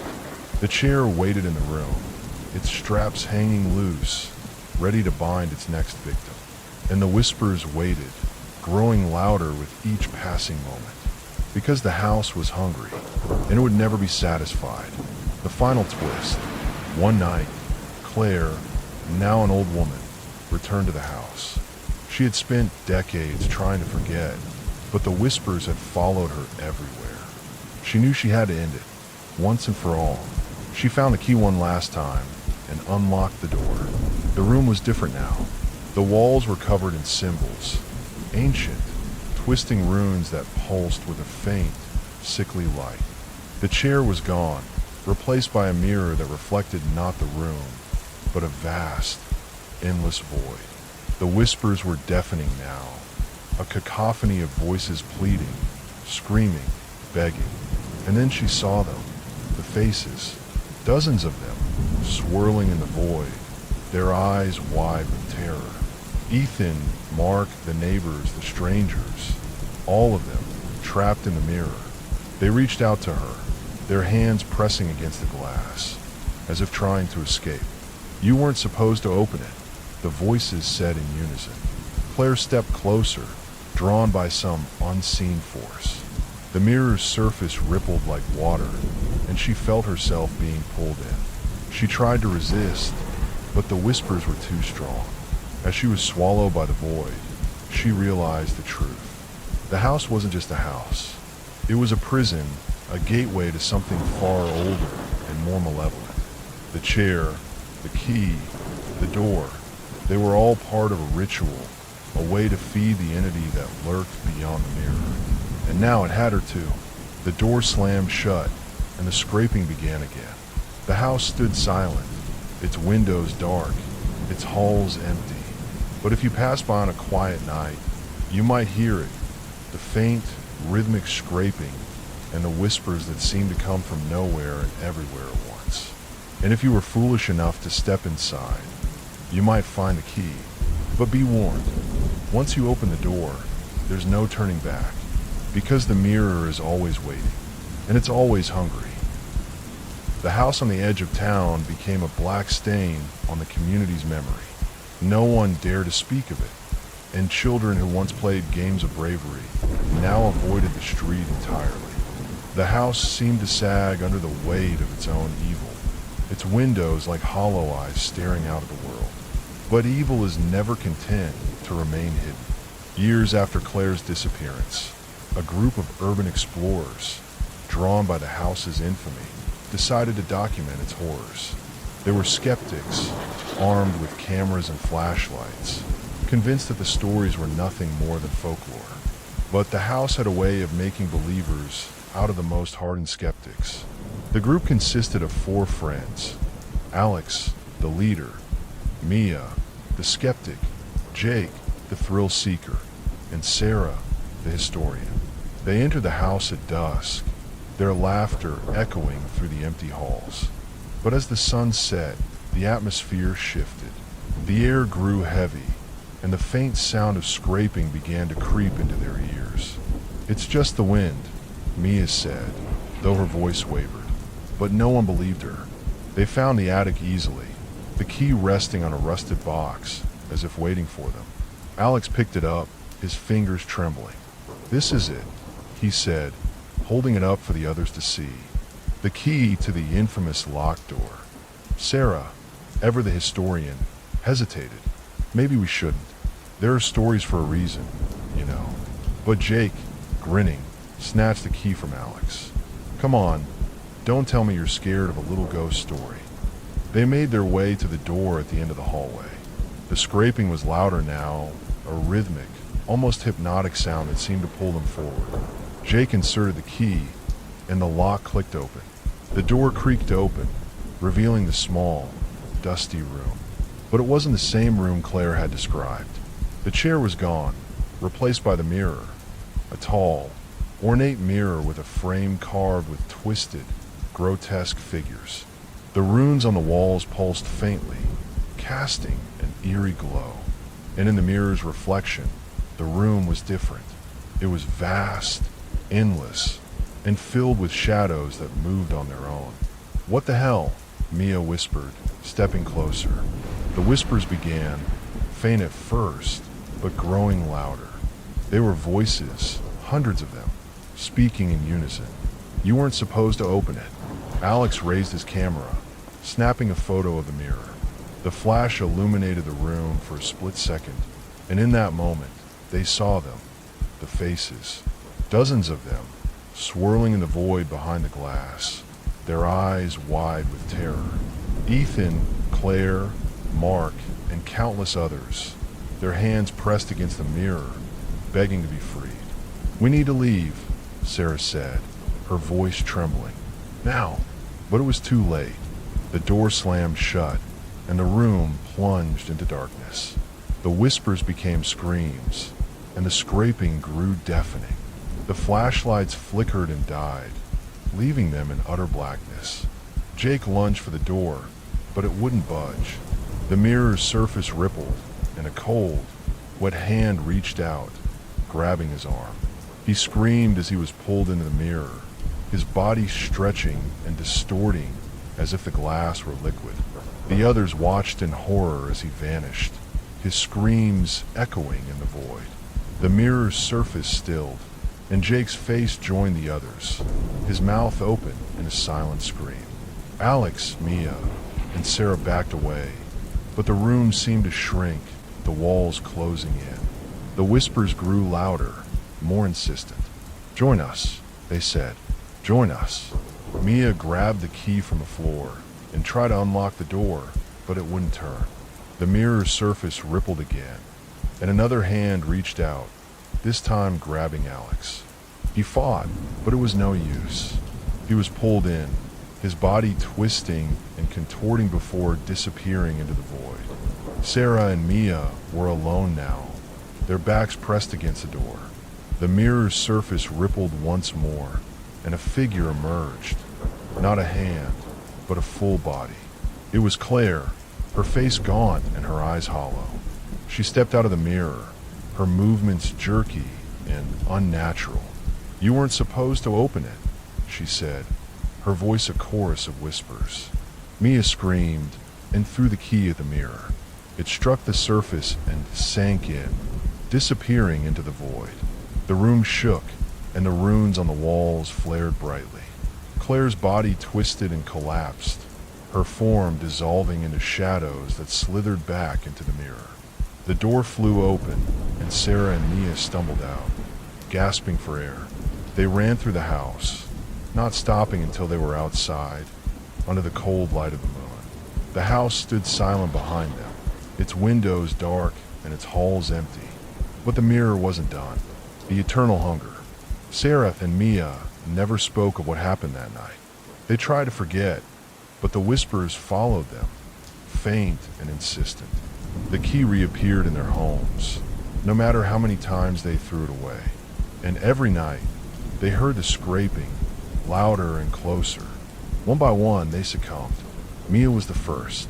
She woke one night to find the mirror in her bedroom, its surface rippling. The hands reached out, pulling her in. Sarah found the mirror in her living room, the faces of her friends swirling in the void. She tried to destroy it, but the glass was unbreakable. The hands grabbed her, and she was pulled in, her screams echoing in the endless void. The house on the edge of town remained standing, its dark secret hidden behind the locked door. The mirror waits, its surface still and reflective, but its hunger never fades. And if you pass by on a quiet night, you might hear it, the faint, rhythmic scraping and the whispers that seem to come from nowhere and everywhere at once. But be warned, once you open the door, there's no turning back, because the mirror is always waiting, and it's always hungry. The house on the edge of town had become a cursed landmark, a place where even the bravest dared not tread. But the mirror's hunger was insatiable, and it began to reach beyond the confines of the house. People in the town started to vanish, neighbors, friends, even strangers passing through. Each disappearance was marked by the same eerie signs: the faint sound of scraping, the whispers in the night, and the key, always the key, appearing where it shouldn't. The town descended into chaos. Families boarded up their homes, and the streets emptied as fear took hold. But the mirror's influence spread like a plague, its dark power growing with each soul it consumed. The runes on the walls of the locked room began to glow brighter, their ancient symbols twisting and shifting as if alive. One night, a young girl named Lily, who had lost her parents to the mirror's curse, decided to end it. She had studied the runes, deciphering their meaning from old books and forbidden texts. She learned that the mirror was a gateway to a realm of eternal torment, created by an ancient entity that fed on fear and despair. The key was not just a tool to unlock the door. It was a fragment of the entity's power, a way to bind souls to its will. Lily knew she had to destroy the mirror, but to do so, she would need to enter the void itself. Armed with a dagger forged from silver and inscribed with protective runes, she made her way to the house. The scraping was deafening, and the whispers were a constant, maddening chorus. But Lily was determined. She unlocked the door and stepped into the room. The mirror's surface rippled as she approached, the faces of the trapped souls pressing against the glass. She could see her parents among them, their eyes filled with sorrow and fear. "I'm here to free you," she whispered, her voice steady despite the terror in her heart. She plunged the dagger into the mirror, and the room erupted in chaos. The runes on the walls flared brightly, their light blinding. The mirror's surface shattered, but instead of breaking, it began to collapse inward, pulling Lily into the void. She fought against the pull, but the hands of the trapped souls grabbed her, dragging her deeper into the darkness. As she fell, she saw the entity, a massive, shapeless mass of shadows and eyes, its form shifting and writhing. It loomed over her, its presence suffocating. But Lily was not afraid. She raised the dagger and struck, plunging it into the heart of the entity. The void exploded in light, and the entity let out a deafening scream. The trapped souls were released, their forms dissolving into light as they were freed from their torment. The mirror shattered completely, its fragments scattering into the void. Lily felt herself being pulled back, the void collapsing in on itself. She woke up in the locked room, the dagger still clutched in her hand. The mirror was gone, and the runes on the walls were dark and lifeless. The scraping had stopped, and the whispers were silent. She had done it. She had destroyed the mirror and freed the trapped souls. But as she stood to leave, she noticed something on the floor, a single shard of the mirror, its surface reflecting not her face, but the void. The whispers began again, faint but growing louder. The entity was not gone. It had been weakened, but it was still there, waiting. Lily knew the fight wasn't over. The mirror's curse was broken, but the entity's hunger remained. She would need to find a way to destroy it completely, to ensure that no one else would suffer its torment. As she left the house, the key appeared in her hand, its surface cold and unyielding. The whispers followed her, a constant reminder of the darkness that still lurked. But Lily was ready. She would face the entity again, and this time, she would end it for good. Because the mirror was gone, but the void was still waiting, and it would never stop hunting. Thank you all for watching. Please like and subscribe for more scary stories.